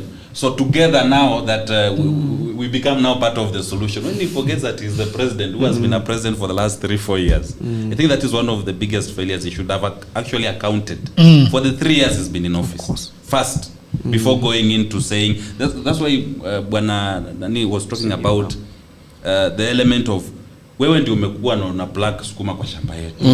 Alafu natuambia 26 itakuwa na shamba kubwa ya mahindi. So he should demonstrate hii garden ndogo ya sukuma hii amefanya nini nayo. Kama hii sukuma ndio naweka kwa gunia usiku ukienda nayo. Kweli mahindi ya hii Vision 2060 tutakuwa nayo. Can we trust you? The time we have had the biggest scandal around a grain called maize is when he was minister for agriculture. So you cannot say we had maize fertilizer scandal during your time with the 3 years we've been in office, and you are coming to give us a whole vision of Vision 2060 on agriculture. When in 3 years we have a problem with fertilizer. The biggest scandal we've had in TVET is when he was minister for higher education. Yes. So how comes that things happen when he is in charge? But that is why I was asking the question that what did he think what did the president think that he was going to fix? So that's what I'm saying. When you lack substance, look at the form. There's always form and substance. So this is not about the substance of the whole speech. It's the form. That's why we are calling it a PR gimmick. It's a time buying strategy. We know there is nothing inside there, like and he has understood the Kenyan psychology. So he knew when he says we have a press at 7, kuna watu watakaa watangoja kusikiza president. That's what he has mastered. So that it political ratings can increase. Kenyans are going to talk about this speech for a week. Yes. After a week, there will be something else to talk about, and something else, and something else. Before we know it, it's election time. So it was we were being given fodder. Yes, to chew on. You've seen how my brother has struggled to explain what the president actually has said. You see, I am seeing posts on social media. People are saying, "Tell us one thing you took away from the president's speech." At the time where Kenyans are asking themselves, "What was it you said?" We should be saying, "We don't agree with what he said. Yes. This one is wrong." But we have come to a point where we don't even know what he has said. He is talking about. There's nothing to agree on or disagree I think my takeaway is we are no longer going to Singapore. It's now 3 countries. We will pass. We will go. He's comparing us with countries we only know during World Cup. Cape Verde. And when you're reading Atlas. And reading Atlas. When you mention the term Zimbabwe, when you are talking about Kenya, it's a wrong example, of course. So can we get serious? You see, as a president, you say, when I took over, we had this problem. We've sorted it out, or we've reached this. The ratio, like you've said, one student, there was 40 students per teacher. So I speak today, it's 10 students per teacher. That we have done, and the people can see that the building capacity, there was congestion in schools. Today there is no school in Kenya with a congestion program. When I came in, production of this particular product was at this level. As we speak today, it's here, and we can corroborate and say, okay, not these numbers he drops that when I came in, we were producing 4 million bags. Today we are at 96. When you go to the National Cereals Board, they tell you it's no 40. So that's the problem. And his biggest problem is the trust deficit. Even his biggest supporter, even his biggest supporter is like, okay. He's struggling to explain. He's struggling to explain, and most of the people who support William Ruto, Cannot they explain. will drop tribal reasons why they are with him. Yes, like Jagero says, he's his fellow Nilot. Things beyond that, you can't support him. It's very hard. There's nothing to stand on. You can't stand on anything. When you mention Shah, Sifuna told him it's not a registration bureau. It only works when you're registering. Yes, the success of a health system is not the number of the people registered there. It is the efficiency of the system. Of course. The success of a country is not how much visions we have as a country. How many times do we sit at a table to discuss? When we discussed 10 problems in the last session, can we discuss 8 today? We have dealt with 2. Next meeting, can we discuss 5? We've made progress. We've made progress. We can't be discussing Vision 2060 when we don't know where we are with Vision 2030. Yes. Vision 2060 is a big document. What are the steps? What will we be achieving in 5 years so that we build up to 2060? Yes. We are not opposed to having visions. Even the blind sleep and they have visions. True. So this is something everyone has. Even a man sleeping in the gutter today has a vision of owning a mansion. How to get there is usually the problem. Why are we suddenly rushing to the future while the present is because not we can't handle the present. We can't handle the present. We are trying to escape the realities in the present. Yes. So we would rather focus on selling the idea of what will happen for better tomorrow, and ignore the tribulations we have today. So you are in a leaking, a house in a leaking roof. Okay. Then they tell you, forget about the leaking roof. We have a meeting tomorrow to discuss how we live like people in Singapore. So we understand these are challenges, yes, but we have a meeting tomorrow. Discuss how we live in a mansion. Yes, so forget this leaking roof. So but the discussion about a mansion should start by fixing the roof. The roof of that course. we have right now. Then we improve the current situation as we move towards So the there future. are people on Twitter talking a lot about the president. There are obviously people that are the negative critics. The highest with the highest engagement right now is Lynn Ngugi saying Ruto's special national address felt so random, so forced. You listen carefully, waiting for substance, but there is no depth, there is no value, no direction, just a lot of words that amount to nothing. Pure nonsense. It almost feels like this administration needed something to dominate the headlines because the numbers are down. Total waste of time. Sitesi Aoko is saying, sincerely, President Ruto has lost my respect after that ChatGPT prepared speech. So there is a problem with that person who has written that Speech. comment, that President Ruto has lost his respect. I mean, by now, if he still has your respect, you have a problem. Okay. Black Excellence is saying, did Ruto come to speak about the state of the nation or recite an AI-generated speech? And you see, Ruto has been reading these AI-generated speeches for long. I don't understand why. Does the Mamamboga understand what is GDP per capita or whatever? Should have talked about Gini index or whatever. Githinji Singh, President Ruto surprises Kenya for failing to produce any line in this state of the address. Okay, there are people who are very positive. Hiyo speech ya Ruto inanipea hope sana as a young person to believe in my country Kenya. President Ruto is a visionary leader. I am so emotional, guys. Hata sijui kama nitakula hapa. Hii speech imeniingia. Huyu jamaa that is sarcasm. That's irony. Is either irony or a bot. But you see, the world is so funny, Jagero. Yeah. Today, when you come out with a speech supporting murder, saying that when someone wrongs you, kill them, you'll be surprised at the number of supporters you will get.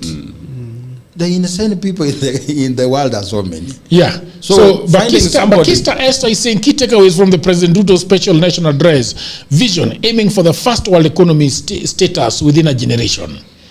Economy, lower inflation, stabilized shilling, and NSSF savings at 500 billion. Projects, pushing ahead with SHA, affordable housing and major road expansions. All right, President Ruto, this is Amala saying President Ruto has delivered a special national address stating that together the nation successfully achieved economic stability, overcoming tough global hurdles and laying strong groundwork. So Udagal is saying Kenya's journey doesn't end with Vision 2030. Falling short of the original goal is an opportunity to reflect on what worked, address what didn't, and build a stronger economic blueprint for the future. Okay? Who is responsible for falling short of Vision 2030? Yeah. They're the same people. Because who took over immediately Vision 2030 was launched? They're the same people. Who are the people that the report was handed over to implement? I don't know. Who was it? The dynamic. Really? Yeah. Of course. Just the same as TJRC report. So who was the person who took over? It was Raila Odinga as the Prime Minister and Kibaki as the President that handed over to the new people. So what for 10 years, supposed to tell us is how much they have achieved. For 10 years, the dynamic duo, before they became the despotic duo, they were in charge of implementing. Yeah. So and for the remaining time, one partner of the duo continued. So there has not been a break in the chain. The people who began... Actually, the success or failure of Vision 2030 is squarely on them. Yeah. Yes. No one else. So they should be the ones to account for what happened to Vision 2030 before giving us to Vision 2060. So some people get angry with us. Yeah. By being very consistent in telling them who they are. Yes. People don't like mirrors. They don't like mirrors. So President Ruto gets angry at a mirror. So when he looks himself in the mirror and does not like what he sees, instead of thinking of how to deal with how he looks, he gets angry at the person putting a mirror in front of him. So they say, oh, wale naysayers, hawana agenda. Okay, before we talk about the agenda of the people who are coming in, please, Mr. President, what have we done with your agenda? By failing to achieve your agenda does not qualify you to become a prefect of the agenda of the other people. Exactly. You understand? The question I want to ask you, Mr. Joachim, is, by the way, Mr. Jimmy Kings is saying, break his news, summary of William Ruto's ChatGPT speech. Tumepanga 2060, tumetenga 2060, tumeamua 2060, tumeweka mikakati 2060, vile vile.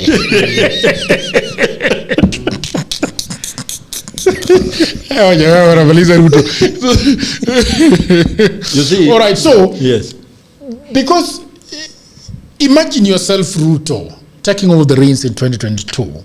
What do you do so that you are not where you are now? Because I think there is something that you needed to do. Revenue leaks. What has got us where we are is the revenue leaks. How much do you have? Can it help you to achieve the dreams that you have? The appetite. Where are you taking the money that you're being given by Kenyans? Okay. You understand?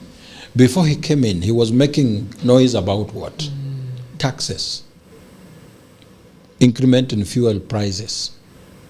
The same cries we are making about, all right? Because there is a time he stood on top of the vehicle and said, hawa watu wanaongeza ushuru kila siku. They don't know the damage they are doing to the economy and the people of Kenya, which cut the image of someone who understands the effect of continuous taxation of the people. Okay. So I expected him to do the opposite. Of course. Actually give a report. Yeah, and actually give a report. So as a person making noise about taxes, the question that comes to your mind should be, what is forcing government to keep coming to people for more? Because taxation means that the government has gone back to its own people for more. What is it that is lacking with, what is it that is a shortfall with what you are getting that prompts you to go back for more? So you deal with that problem. Okay. So he failed to do that. So we are where we are because we cannot utilize what we get from the taxation, the revenue we get, to utilize and achieve the goals that we have. Because the goals that we have a monetary implication. We cannot say we are going to bridge the gap of teacher and student ratio. It means that we have to employ more teachers. It means that we have to give them salary. It means that we will spend more. When we say that we are building capacity and have schools to deal with the issue of congestion, it has a monetary implication because you need to actually get a contractor buy material, and build schools. That has money issues. When you say that you are going to improve agriculture, it means that you are going to have trained personnel telling people what to do, coming up with more ways of agriculture, making people more aware. It has an effect of money. When you talk about sports, you will have stadia, you will have academies. It's money. So for any government to be successful, it is in how they manage what they get from the people. And that has become the biggest reason for President Ruto. Actually, as in Safina, we speak about money because we know that's where you will never see President countering your argument. There is no time, no day that you will see somebody countering what we say. Because from the reports they have in the Treasury, we are saying exactly what there is. When the Auditor General comes and tells you 71% of our revenue is going to debt payment, that alone should make you worried. That out of the 12, what is 71% of 2.8 trillion? That's the question you need to ask. So how much is government left with? So what can we do with what the government is left with? Forget about the roadside declarations that you are going to have an airport in Kisii. Before you get excited, are we able to do that? So there is somebody who was saying that despite the little amounts of money we are remaining with after paying debt, we are still doing development. It is not sustainable because the development that we are doing right now, it's out of the proceeds of privatizing some government parastatals, all right? That you are using money that you got from privatizing Kenya Pipeline Corporation. But for how long will that expect? And you're not building these projects as the projects of the country. They are a commercial project for some business people. We are spending, we are contributing 45% of the total cost of Mau Rironi. 55% is being brought by a private investor, but the private investor will plow back the profit by us paying the toll charges. So people are not actually developing themselves. Some business person have realized that we are not able to develop ourselves, and therefore he has to make profit out of it. So when you talk about PPP, you have to be sure what you are talking about.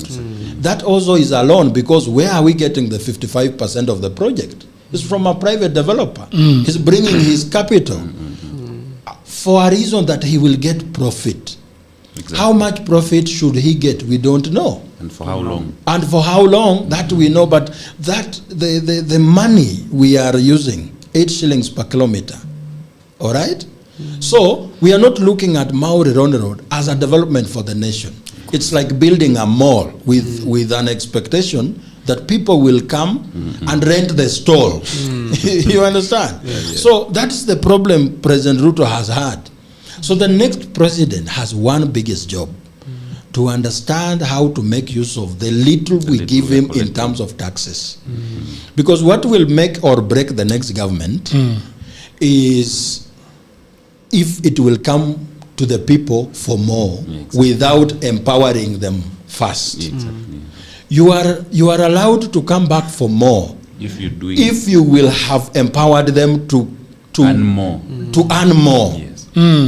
But if you will come back for more and with a shrinking pay slip that we have today, and stagnating. I've been sent photos from State House that Jagero, you need to tell this, you read this to your audience of what exactly happened. I don't know how I can send you these photos so that you can post. I don't know whether, because I've been sent photos that we demand that these photos be displayed. Yes. Yeah, so that we can see what the president actually said, because Joachim and his ilk are not being truthful about what exactly the president said today. I am going to withhold the name, but I have been sent those photos and told that Jagero tunakungoja puchi. You see what I like. What I like about this government is every time they try to emphasize something, and tell people that no. That no. What you are saying is wrong. This is what we actually said. It becomes worse. Of course. So I like those challenges. I've been sent those photos to actually show them to the people of the internet. I don't know. There are 7 photos. Very well done. Umeziona? We want to put the first one which has got from stability to transformation. Umeona hiyo? Unaweza kuwekea watu ya audience so that they see that. So Joachim, you put it online already? Yeah. So they have been sent photos that are saying that we have restored stability. How we must build prosperity. Our economy is stronger than it was 4 years ago. Inflation has fallen and investor confidence has returned. Kenya is attracting record levels of investment. Now we can focus on building the future, not merely managing the present. Do you have a problem with that? Okay, when we say that higher levels of investment by who? And in which sector? In which sector? Because when I walk around Nairobi, actually everyone is planting a skyscraper. Okay. But who is that planting that skyscraper? The only thing growing in Nairobi is the number of skyscrapers. The community in Lavington are making noise. They're saying, no, this is not the Lavington that we know. We are seeing buildings coming up like mushrooms every day. That's that's investment, right? But by who? And who is living in those? And actually, this investment is meant to do what? These things have been there, and every speech they say inflation. Is it untrue that our economy is stronger than it was 4 years ago? What is the measure? What is the measure? Because it should translate of the strength of the economy, the spending capacity of people. People should be able to afford. You know, when you can easily get 100,000 shillings, then you can say the economy is doing well. You as an individual, when you are able to pay rent on time without giving your landlord excuses, then the economy is doing great. When you look around and see people complaining about the closure of businesses, I usually say when you're talking about closure of businesses, people talk about big companies, which multinational company left, but small businesses are closing down. The small business. I have seen someone sent me videos from pictures from an editing room here, State House. An unedited picture is not development. You see, you can call anything. We can wake up here and call Bwana Jagero the president of Africa. Yes. Okay. But in reality, when you come to the ground, the reality is that people are facing on daily basis. I'm also uploading these things on our fact finding political edict to find out exactly whether these statements are true, so that we are going to go to the other one. Can you put the next one that they have put there so that I can read it to Joachim, Mr. Nyanduga, and the rest? You see, Jagero, it's like today I do a very good picture. Yes. Of Joachim's podcast. Okay. After doing a picture, then what next? Then I will need a studio. I will need cameras. I will need a team.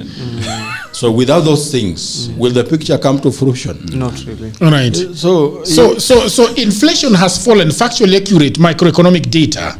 Official data from Kenya National Bureau of Statistics. So you don't want to agree with that one. As Central Bank of Kenya confirmed that headline, inflation dropped significantly from peaks above 9% in 2022-2023 down into the 4 to 5 range, which sits comfortably within the government's target band of 2.5 to 7.5. The caveat, lower inflation means prices are rising at a slower rate, not that goods are getting cheaper.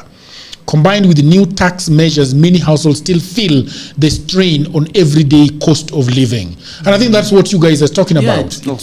People should that feel some of these figures, they do not make sense, right? The real, you can give any figures. Yeah. And even data, if they make you sense. can give data, you can say anything you want to say about numbers. Okay. But the reality is when you go down there to that person who is paying tax, that person who is struggling to afford whatever they can afford, does that translate into the economy is simply this. Okay. What can you do with 1,000 shillings? Exactly. Yeah. Can you go, if you go to Naivas with 1,000 shillings, what are you going to come out with? What can you come out with? Our economy is stronger than it was 4 years ago. Mixed and subjective. The macro view, which is stronger, comparing 2020 to 2022, a period marked by post-COVID recovery, severe drought and high debt default fears. Key indicators have stabilized. Real GDP growth has held steadily, about around 5%. All right? And then the micro view is that from the perspective of low local businesses and citizens, increased tax burdens, housing levies, statutory deductions, tight cash flow, and persistent youth unemployment mean the stronger economy, in quotes, hasn't fully translated to better purchasing power for the average household. That's what we're saying. Without purchasing power, hakuna kitu unasema. Purchasing power yako wewe ndio economy. That is, you see, there is two things. There is language in text and in theory and in academic level. But there is language that is lived reality. All right. The reality, because you can document anything. Compare that with a report from World Bank that 2.4 million people are likely to fall into poverty. And there is an increase. Can we the number 2 siweke kwanza, bado tuko kwa hii twende hiyo World Bank Yes. What is World so Bank if inflation has stabilized, why are people going to be poor? What the World Bank is saying? What the 2.4 million people Kenyans are likely to fall into poverty. 2.4 million are at the verge. Yes, on the verge of falling into poverty. Are on the verge of number of Kenyans cannot afford a healthy meal rises to 9.6 million. Yes. That is Business Daily. It was the other day. Was so with these figures, July 22nd, Kenyans unable to afford a healthy diet. Right, the number of Kenyans unable to afford a healthy diet rises to 9 million. So by 9 million. Na kuna mtu atadhani healthy diet ni salad, cappuccino. No. Healthy salad ni unaweza kula nyama, renda na ugali. A healthy diet is just a basic balanced diet. Yes. The World Bank's Kenya Economic Update warns that between 1 million to 2.4 million additional Kenyans could slip below the international poverty line by the end of 2026. Yes. Those 9 points, that 1 million or 2 million, 9 million, those are the people who mad. Yes. Because those are the people who voted when you talk about the economy, who are you talking about? Who are you talking about?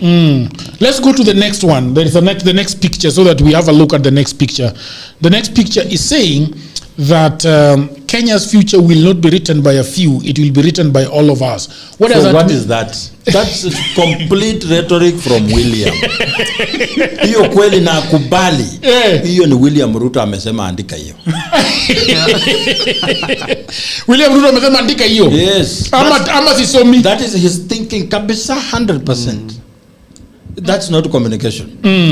It will not be decided by a few, by whole Kenya. So what are you saying? Yeah. Who is few and it is such an abstract statement. It is okay. Have you so put I that know one? the person who has sent you the pictures is watching. He should know. that's a very abstract thing to say. Na tunakujua usione about that future. Can we put the third one? You are the not third talking one. About You are talking about the country moving towards the right trajectory. Okay. And that future, when you talk about economic development, even in the future, just like Simiyu said, we have macro level and micro level of definition. At macro level, we talk about the investment, import and export. Put a new national, the value a new of national import and conversation. export can increase. Yeah. But what about the household income of these families? And when we use a gross national product and GDP to define the economic development, it is wrong, because even in this room we can be 8 people, then we can say our GDP is 40 shillings. But remember, the wealth of Kenya is being controlled by a few.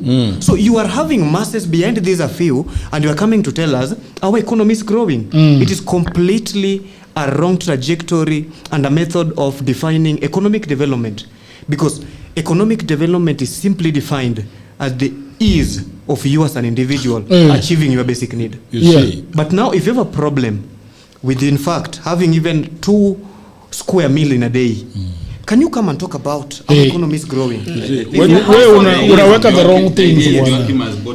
The greatest national conversation. Now the economy is the economy unaenda unauliza mtu anauza njugu na ndoo. Unamuuliza 2021 ulikuwa unauza ndoo ngapi kwa siku? Na leo unauza ndoo ngapi? Kama anakuambia bwana 2021 nilikuwa nauza tu moja, lakini sasa hivi naweza uza 2.5 ama 3. The economy is growing. Because we have more people affording to buy njugu ya mbao without feeling the strain.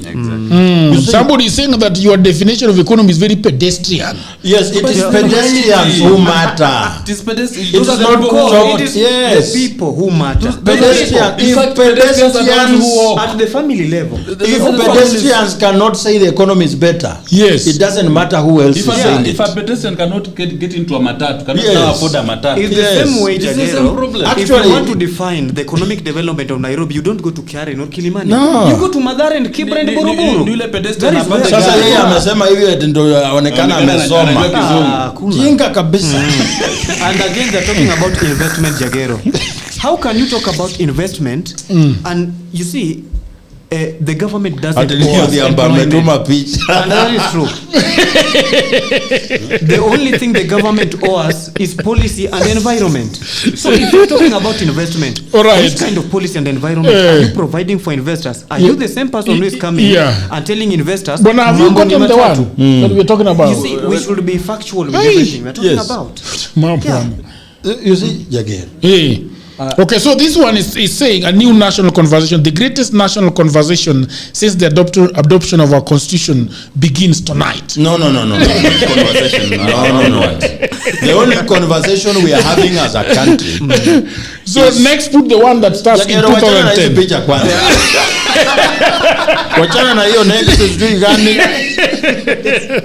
The next conversation, the conversation we are having is what agenda do we vote for in 2027? Exactly. Because we are already agreed that the majority have said Ruto must go. And we are now saying, among these people who has offered themselves, who among them has the best idea? That's the conversation we are having. Kama yeye anadhani we are going to talk about the conversation, he's taking us back to a talk of 2010 and whatever.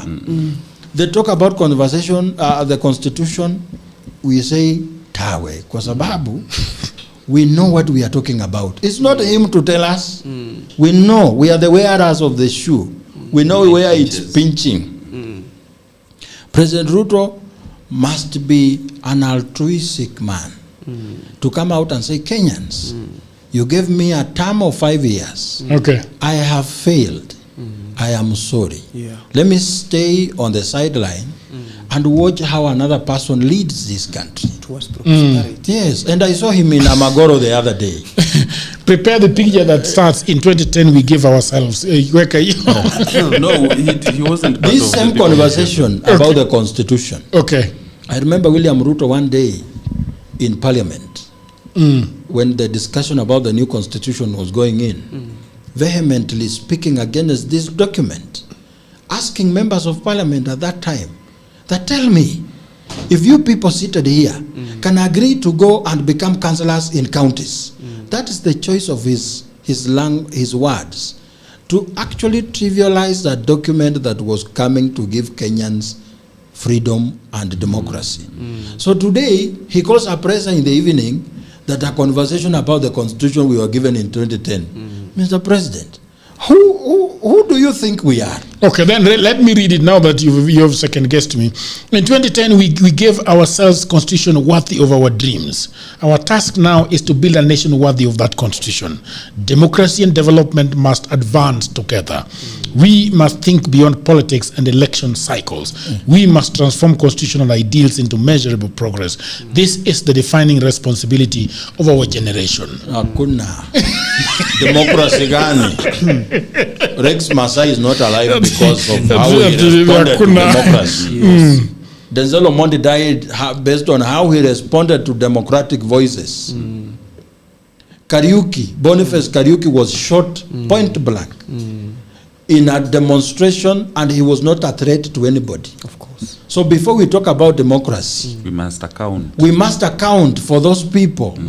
And he's not the one to talk to us about democracy. No. Democracy is not when the president calls for shiny shoes and wears a suit and appears on the lawns of State House to speak. Democracy in a way is when you show up to speak divergent opinions and you are not victimized. So bwana, huyu jamani nini mbaya na yeye? Disagree na gentleman. The future of Kenya is too important. When did he realize that? The future of Kenya is too important. Joachim, why are you so hard on the president? I mean, surely have some grace. That's why Odhiambo is very unhappy with you. I have always thought it's a mistake that he's president. How did we fail to have people like James Karanja leading this country? Because those were people with sound mind. Who is James Karanja? He was a vice president at some point. Okay. Even when was it Joseph Murumbi? Yeah, Joseph Murumbi. Those were people. Vice. How can we have failed to? The only person, and I have always said, who was rightfully supposed to be president and he became one, was Moi, and it was Kibaki. Kibaki was part of the people who were brainy at the inception of this country. Of course. He single-handedly wrote the manifesto of KANU in 1963. Nimetumiwa the full speech now. Kachola wache hii mambo mingi. It won't make any difference. But I'm so happy I have the entire speech, which is beautiful. Right, so we should be able to take calls from the people of the internet, because they are really the town hall is imewaka. Hey, mashine yangu imezima. Pole sana ndugu. Iko ingine mimi pia ingine. I need to see the people of the internet making noise. Watu wameongea hapo bwana. Watu wamekasirika bwana. Watu wamekasirika vibaya sana. I'm not being hard to the president. The president is not. He's not being easy. Yes. Imagine a river sweeping down your bridge and you still trust it to build a better one. No, the people here on the internet today are very angry. They are very angry, and they are already. Ambassador Kachola is already calling. Let's hear what he has to say. Ambassador Kachola. Bona, can we have these things working? The phone is already connected. Let us have these people working. Okay? Let's hear them. Ambassador Kachola is the first. Password 1900. Can Ambassador Kachola? Yes, can I speak? Yes, we can hear you loud and clear. Well, it is far disturbing. In the entire political debate show today, there is no single person who speaks for the government. It can't be right that everyone in that show speaks against the government. Okay. But that aside, then let us agree, time and again, I have told the Kenyans that we need a vision. Okay. We need to move beyond 2030. Okay. I don't clearly understand when people like Joachim begin to trash the good ideas and ideas from the people of Kenya. In fact, when President put together a team of brains from led by Professor Nyang'o, the intention to ensure that we have a roadmap toward the Kenya we did. No, I don't know. Mr. Kachola, can you call us from the normal line, please? No, tell him to step out of the affordable housing. Many Kenyans.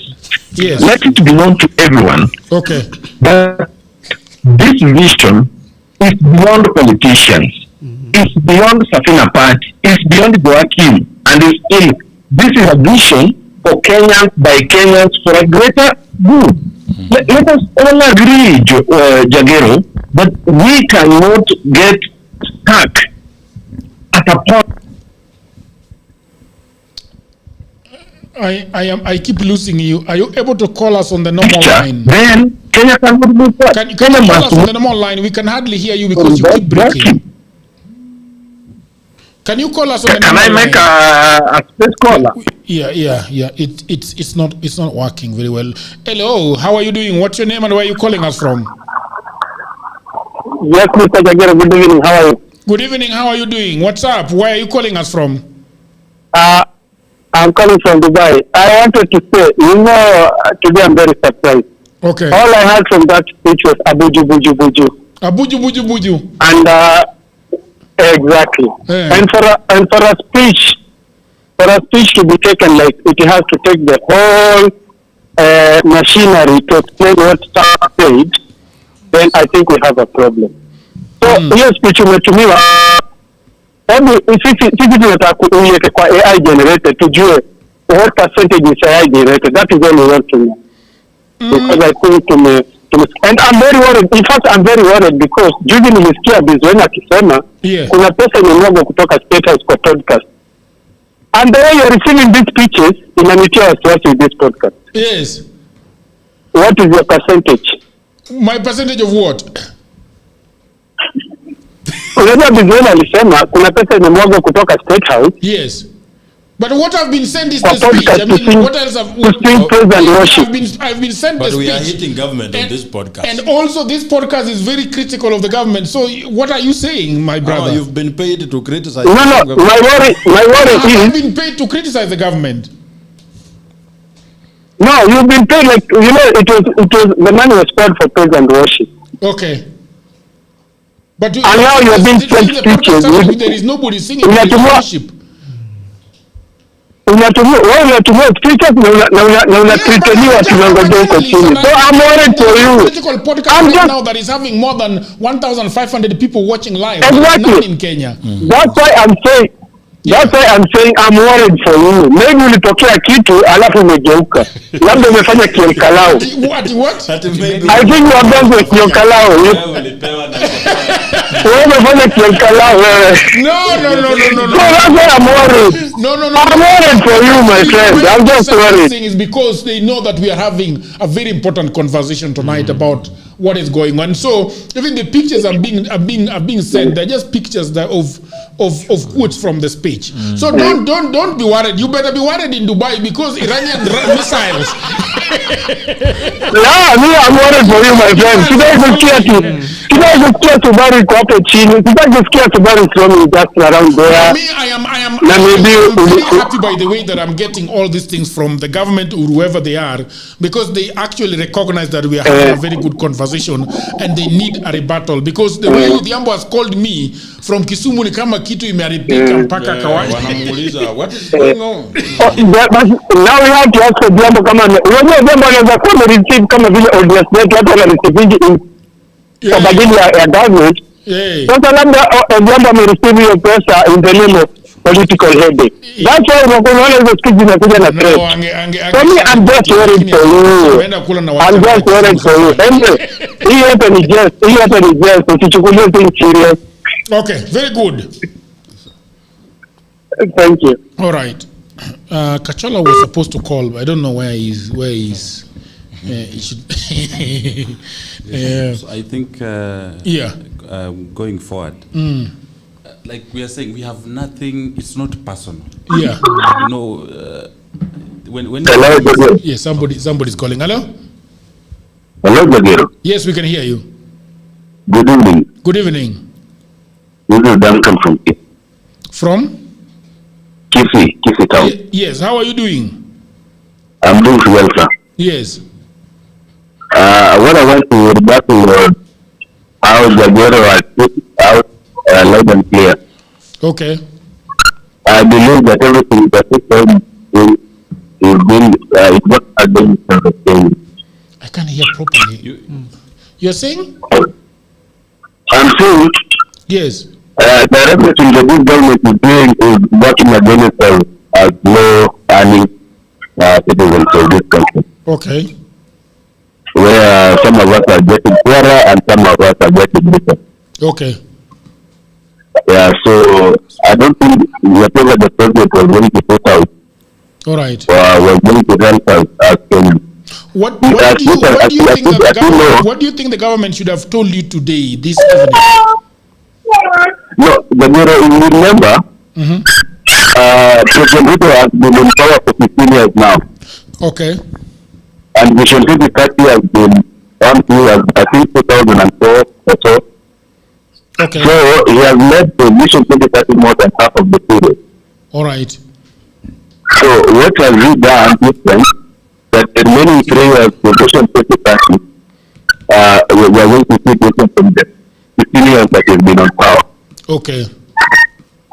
So maybe Jagoro can add on that. All right, thank you.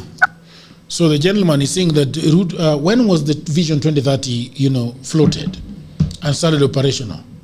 Should be in 2012. It was in 2012. Because before that we had MDGs, Millennium Development Goals, which failed before the United Nations made a declaration for us now to have the UN SDGs, which came into operation in 2014. Okay.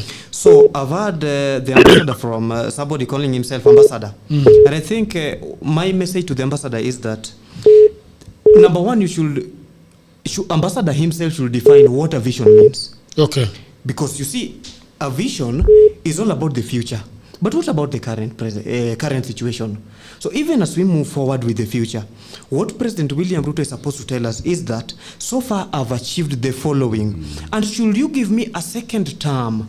In fact, not even president, any leader in this country who has been in office, in 2027, they should come with their scorecard first. I've achieved this. Should you add me another term, I'll achieve this.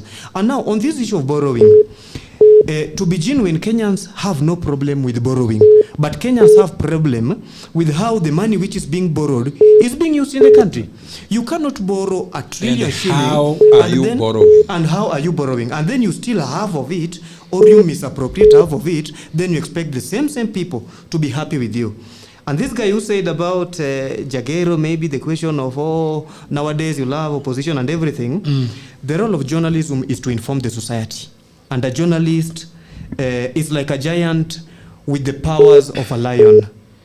Of course, your role is to question. If you question the government today, if somebody has been abducted and killed, it is your role as a journalist to raise and question it. We cannot remain silent at times when a lot of things matter. And lastly, we must come, clear with some of the things. President William Ruto should just come out and tell us how his government will be working for us as we work for ourselves.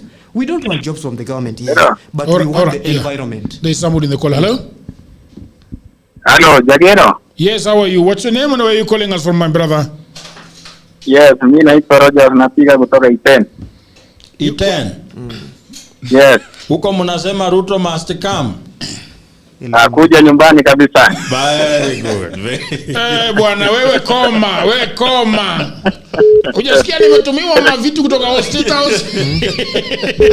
Nimesikia unatumiwa mavideo na pia kuna pesa iliyoketiwa ya podcaster. Hakuna bwana. Sisi hakuna bwana. Jagero, it's not fair kama unatumia pesa ya podcast. Sasa ndio tunasupport hii podcast. Na utugawi bwana. Asambaze share. Lakini hawa jamaa, mimi hata gari yangu iligongwa na Kenya Bus sijafanyia kitu. Iko na kala ya green. Iligongwa na Kenya Power? Kenya Bus. Oh. Yeah, go ahead. What do you think about today's speech by the president? We had a lot of expectations from the president. Okay. But I'm to disappoint kabisa. Okay. Especially that tuliamka asubuhi tukaambiwa kuna press briefing jioni. Okay. And then we have waited all day.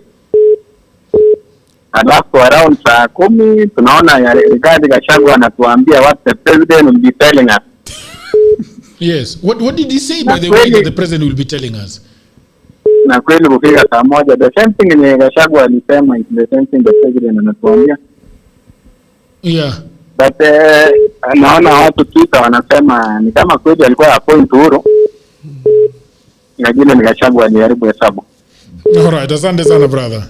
So yes. Lakini hello? Hello Jagero, how are you? I'm all right. Bwana Mkombozi, habari gani? Unapiga simu kutoka wapi? Si unajua Mkombozi anapiga simu kutoka Lancaster hao. Okay. Kwa wabeberu. Mahali mlipata katiba yenu ya kwanza mkiongozwa na Tom Mboya. Okay. What do you think about the president? He spoke so well.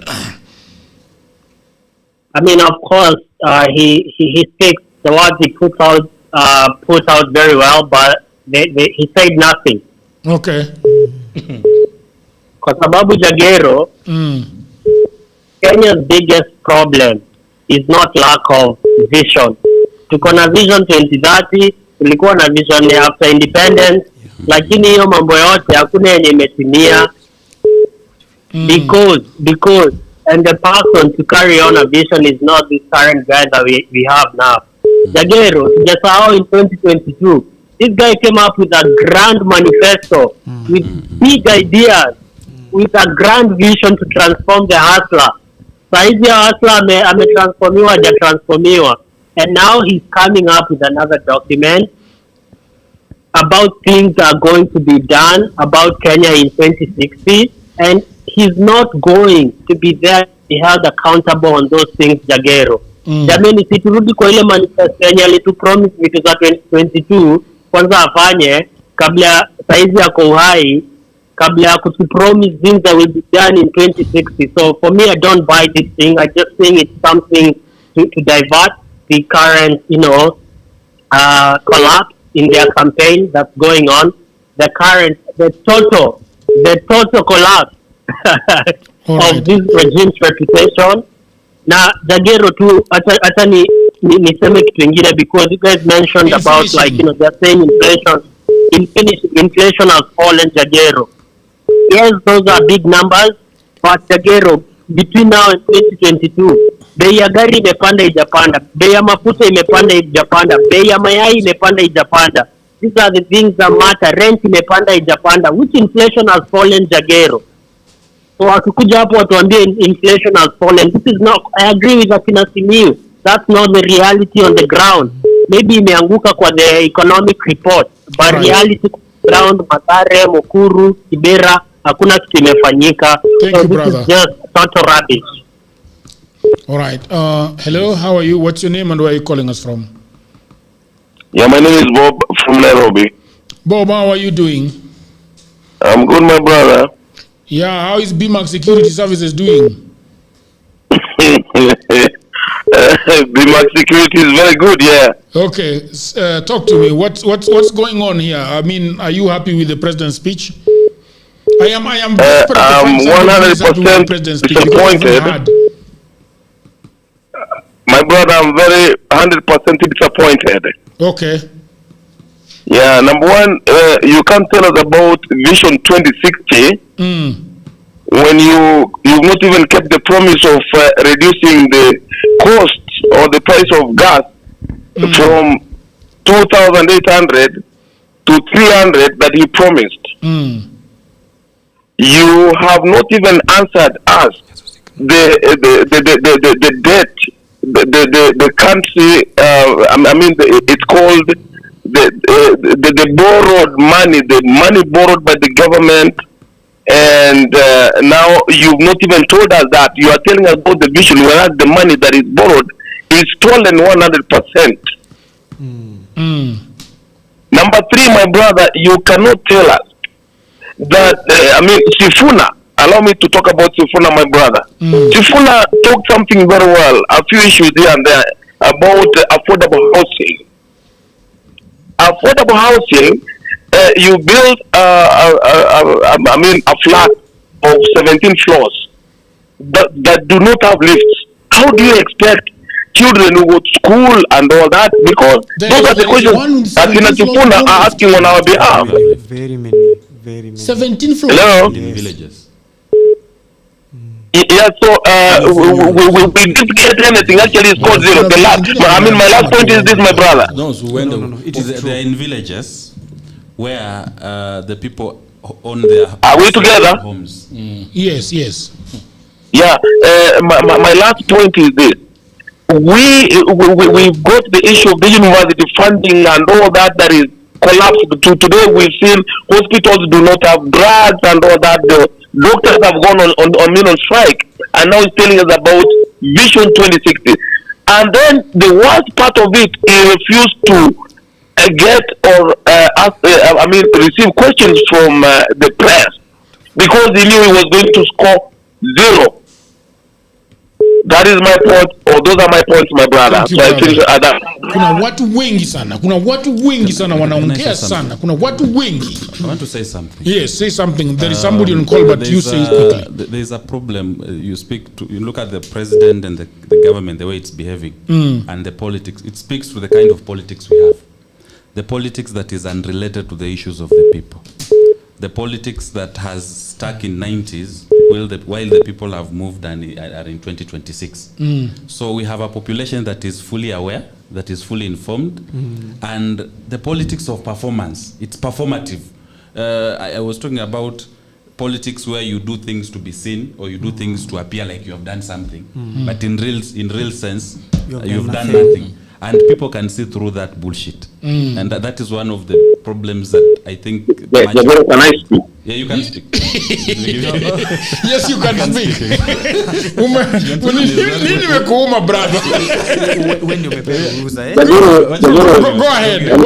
where are you calling us from? I'm calling from Nairobi. Can I be now accorded silence? Yes. Yes. Kachola. So that I pump sense into these heads here. Okay, go ahead. Jagero, it seems that everyone on this platform now is not even aware of what a vision is. Okay. And they're tying a vision into President Ruto's manifesto of 2022. Okay. A vision is beyond a politician, beyond a political party, beyond a political formation or grouping. A vision is a nation's focus on where they want to be as a people, regardless of their political formation, regardless of individuals in power. That is why visions are always formulated. Visions are not formulated by just politicians. And that is why in one of, and I want you to put it up so that Kenyans can see, the online family can see, that particular poster which says that it is beyond politicians. It is not about politicians anymore. It is for all of us. And why do we need a vision as a country? We need a vision because in our endeavor to reach where we want to go, we must have a guiding principle. We must have the guiding star that is leading us there. Okay. That guiding star is the vision. So, therefore, the president has laid down the path towards that vision. We still do not have that vision. And it's calling everyone, let Joaquin and his team, let Jagero and his people, let Joaquin just hold. No, just hold. You got over 2 hours speaking. Let just hold. Just hold. No. Of the country Joaquin, as we speak is one term. So it is not, therefore, about President William Ruto talking about Kenya's future. It is about all of us speaking into this future that we need. From where it is therefore wrong for people like Joaquin and his ilk to keep Kenyans that even in the manifesto youth ways, nothing has been achieved. That's not a language you use. In part, I agree with him. Can I be heard? Can I be heard? Could you allow me to agree with you on what a vision is? But we are not saying the vision is... No, you cannot insult the intelligence of 1,000 people watching that they don't know the vision or what a vision is. We agree. Can I be heard in silence? What we are not agreeing on is the fact that to push this agenda of that vision lacks the credibility and the trust to be the person spearheading this vision. I don't know whether you get the point. We have no problem. The country needs even in your own home you need a vision. But I don't, and you come home every day you're drinking when inviting people to come to the podcast, invite people who in themselves there is some sense of vision. Because the way this gentleman is speaking, there is no vision. Tell your president that the vision for the country we shall not sit pretty when people are lying on a serious platform like this. Never reduce the definition of a vision to President William Ruto's politics. There is no monopoly. William Ruto's way of campaigning. Can I be in silence? Of course. You see, can I be in silence? Ambassador, and we cannot reduce this to mere political manifesto of 2022. Yes, you don't call a few people. Now, we are now visionless, and these are the young people who should be having a vision. No, he has nothing to say. You don't call important people on a show an ilk. That is so bad of ambassador. And he's an ambassador. What diplomacy? Yeah. You need to know. Give him 1 minute to finish. A minute to repeat himself. Yes. Let's have decorum. Go ahead, bro. Thank you. A senator should not behave the way Joachim is behaving. Okay, go ahead. A senator should behave better. All right. Now, moving forward, Jagero. Okay. We must all agree that irrespective of who will be president beyond 2027, we must all agree that there is a destination that Kenya is headed to. We can't all cram ourselves and leave our nation to politicians. President Ruto is saying this is not about politicians. This is all of us. This is about every individual, every professional in this country to come and contribute into the Kenya they want. No, we cannot contribute, and the person presiding is William Ruto. We are already in one term. You see, these conversations, we will hold them with the other president. This one, aende. That's our only vision. And we are holding discussions on how he should go and what to replace him with. That's the vision of the country as we speak. Ambassador, I'm sorry, you have to tell him this truth. Okay. Yes, Ambassador, in finishing? Yeah, in finishing, tell the president. No. In finishing, he has to speak for himself. In finishing, this is my point again. Yes. First, you ought to have balanced the entire scenario today. Well, the Ambo was there from the beginning remotely. And he got emotional. No, they should call a two-term podcast. No. Joachim, you are not going to behave like. Let this guy finish and then you can speak.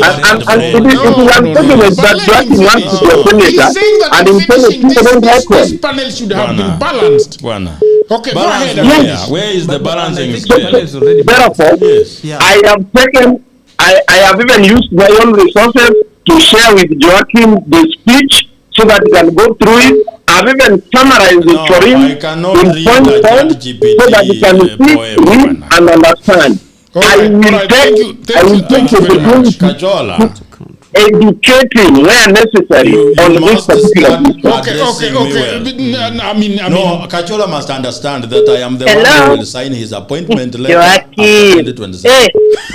So he's an ambassador and I will take him to New York. I'm the Secretary General of a ruling party incoming. So don't call me and my people an ilk. That one is not. I will not sign his appointment letter. Okay, hello. Yes. Hello, gentlemen. I mean, what is going on? I mean, come and save me. What is Joachim Amejab. I'm calling from Juja. Okay. Yeah, you know what this speech has reminded me of? You remember back in the day when Raila would say, I have something to say on Monday. Okay. And then the whole nation would be like, Amemba kusema nini? And then on Monday he'll come at 4 p.m. and say, I've decided I'll now say it on Thursday. And then maybe on the background he's making negotiations with the government. If they obey his demands on Thursday, he won't say anything. But if they don't, on Thursday now, he now says what we want to hear. So I don't know if Ruto is nostalgic. He thinks he can pull what Baba used to pull back in the day. I don't know. But the second point I want to mention is maybe where the president may have failed is, I don't know if Ruto really realized what the 200,000 difference of voters meant. Because it meant this thing could slip anytime. It was going to be a very difficult government to run. It would have been different if he had maybe 70% and then he lost 30% of the country. But at 200,000 difference, he was supposed to be a very different president. So the moment he decided to go at it, the way his predecessors were going at it, already he had failed because this was very delicate. And he keeps missing it. Couple up with this his communication team, who are always confused, and they know what they are doing. I don't know if the Ruto knows that his communication team hates him, to the point that they can't even do their job and make ChatGPT right now. Hata ChatGPT leo imeshtuka. Yes. ChatGPT Leo ChatGPT imeshtuka because this was beyond. There's another one he did that was so bad. I don't know if you remember. You guys analyzed it. Yes. Yeah. Today is no worse. Even ChatGPT imeshtuka. And you know it's Kenyans who trained ChatGPT. So hata sisi tuko like hata sisi hata kama tulilipwa ikuwa hivi. Yes, thank you. You can go ahead as we welcome. You've had around 6-7 calls, including us, we're around 10. Yeah. We cannot all be wrong, and one gentleman thinks he's the only one who's right. Yeah. He called us an ilk. But I think what you are getting is the raw feedback from the way people feel about what really happened today. And I think from where we started, it's coming out that we were not wrong. Yeah. It's true that there's a problem. Hello? Hello, Jagero. Yes. How you doing, Bano? Iko hot. This is George Philip, by the way, from Kiserian. Okay.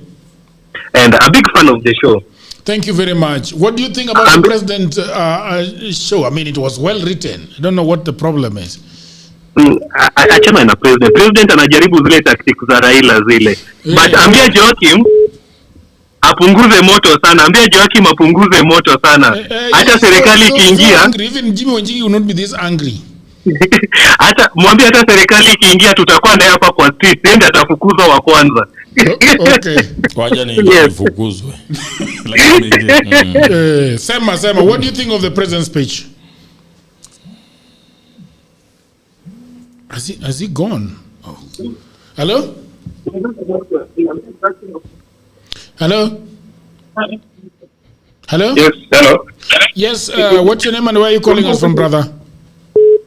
I'm Alan from Mombasa. Yes. Hope you're getting me clearly. Okay. Jagero, you remember you criticizing Sifuna about the preamble, is just all about preamble. Hey. Now, the other day Sifuna was on television talking about how important the software is going to correct the software. And now the guy is now seeing like now the manifesto bottom up is not going to work. He's now reverting back to the constitution. Just going countering what Sifuna had. Sorry. It's the template. So now he's being dragged to where Sifuna wants him to be at the end of the day. Hapa mbele kitaumana. Thank you. Hello? Hello, Jagero, how are you? Niko sawa bwana, habari gani? I'm good. I'm Abdi from Meru again. Yes. What is going on? I mean, the president spoke today in very good English. First of all, tell Joachim. Okay. Ativinye sana kidogo tu, jamaa ashachomeka. Ndo nasanga kuna apunguze, lakini hivyo asipunguze sana pia aendelee tu. So the first thing is the president is taking us for a ride as Kenyans. Anaona everybody is stupid. You remember this line that he was saying in 2022 that ati wajinga waliisha Kenya. That is what people should say now. Hata wakiongea sana everybody on their Twitter wajinga waliisha Kenya. The second one, the president he should be the last person talking about democracy and the rule of law. And that is what he's saying about the 2060. Or maybe what I'm thinking is maybe that was not the speech that the president wanted to remove that 7 p.m. because everybody was anticipating something that the president will say. Maybe a cabinet reshuffle or something. Maybe a cabinet reshuffle, maybe about Kindiki, maybe something. Because 7 p.m. it's not a normal place. It's abnormal. It's something solid. It's a kitu mzito. Kitu mzito. Saa moja kila mtu amekaa nyumbani anakula sapa. Yes, Jagero, now you understand. But overall, Itumbi should improve. All right, thank you. Hello? Hello? Yes? Hello, Jagger. Yes, nakusikia, brother. What's your name and where are you calling us from? Thank you so much. I'm Tonui. Okay. I'm calling you from Kasarani. Yes. I'm loving the conversation. So my contribution is this. Okay. I believe the president, if he is finding himself at a very, very peculiar position. Okay. Because we have a lot of trust issues. That's number one. All right. But this gives us a very good opportunity. I know we have a lot of challenges currently, but this is a great opportunity for us to, number one, this gives us a chance to question our opaqueness. You see, there is a lot of opaqueness, yeah. Okay. There is a lot of opaqueness in our debts and how we are committing our country to loans. Okay. And therefore, as a country, this is an opportunity for us to sit down and question, because this bad culture of borrowing, committing the country from the time of Kenyatta is what? It's over. Not over, but rather this is what will keep us in circles. So we are not sure even what is our national debt. All right. Number two, there is this obsession about flagship projects. Whereby now each leader who comes would want to do something big, like the Talanta Stadium, And therefore, as a country, the reason why we are setting up visions like the Vision 2060 now, which is coming up. Are you hearing me, Jagger? Yes, we can hear. I'm hearing you well and clear, loud and clear. Okay, thank you so much. So, the reason why I'm seeing this as a great opportunity, we need to set the direction of our country. Okay. So that now we steer our projects towards social benefits, so that whatever we are focusing on as a country is not project to just look like you're doing something. Okay. Because at the moment what is happening, Uhuru Kenyatta came, the first focus was to build the SGR, right? Okay. If we are to be very honest, that was not a project that we needed at the time. Right now, the president is building a stadium. You are building a stadium at the same time. We have so many people who cannot eat, You are building a house for somebody who, number one, cannot take their child to school. Number two, there are real issues like the cost of electricity. So as a country, we need to sit down and focus on the real issues. Who is owning these brokers in the energy sector? So that now we are able to foster growth in most of these sectors. But what is happening now, what will happen before the next election is that you will hear a very big project. The team of Akina Sifuna will get in there with the slogan one time. What happens when they get in there? There are debts that they cannot explain. All right, thank you very much. Thank you so much, Jagger. Watu wameudhika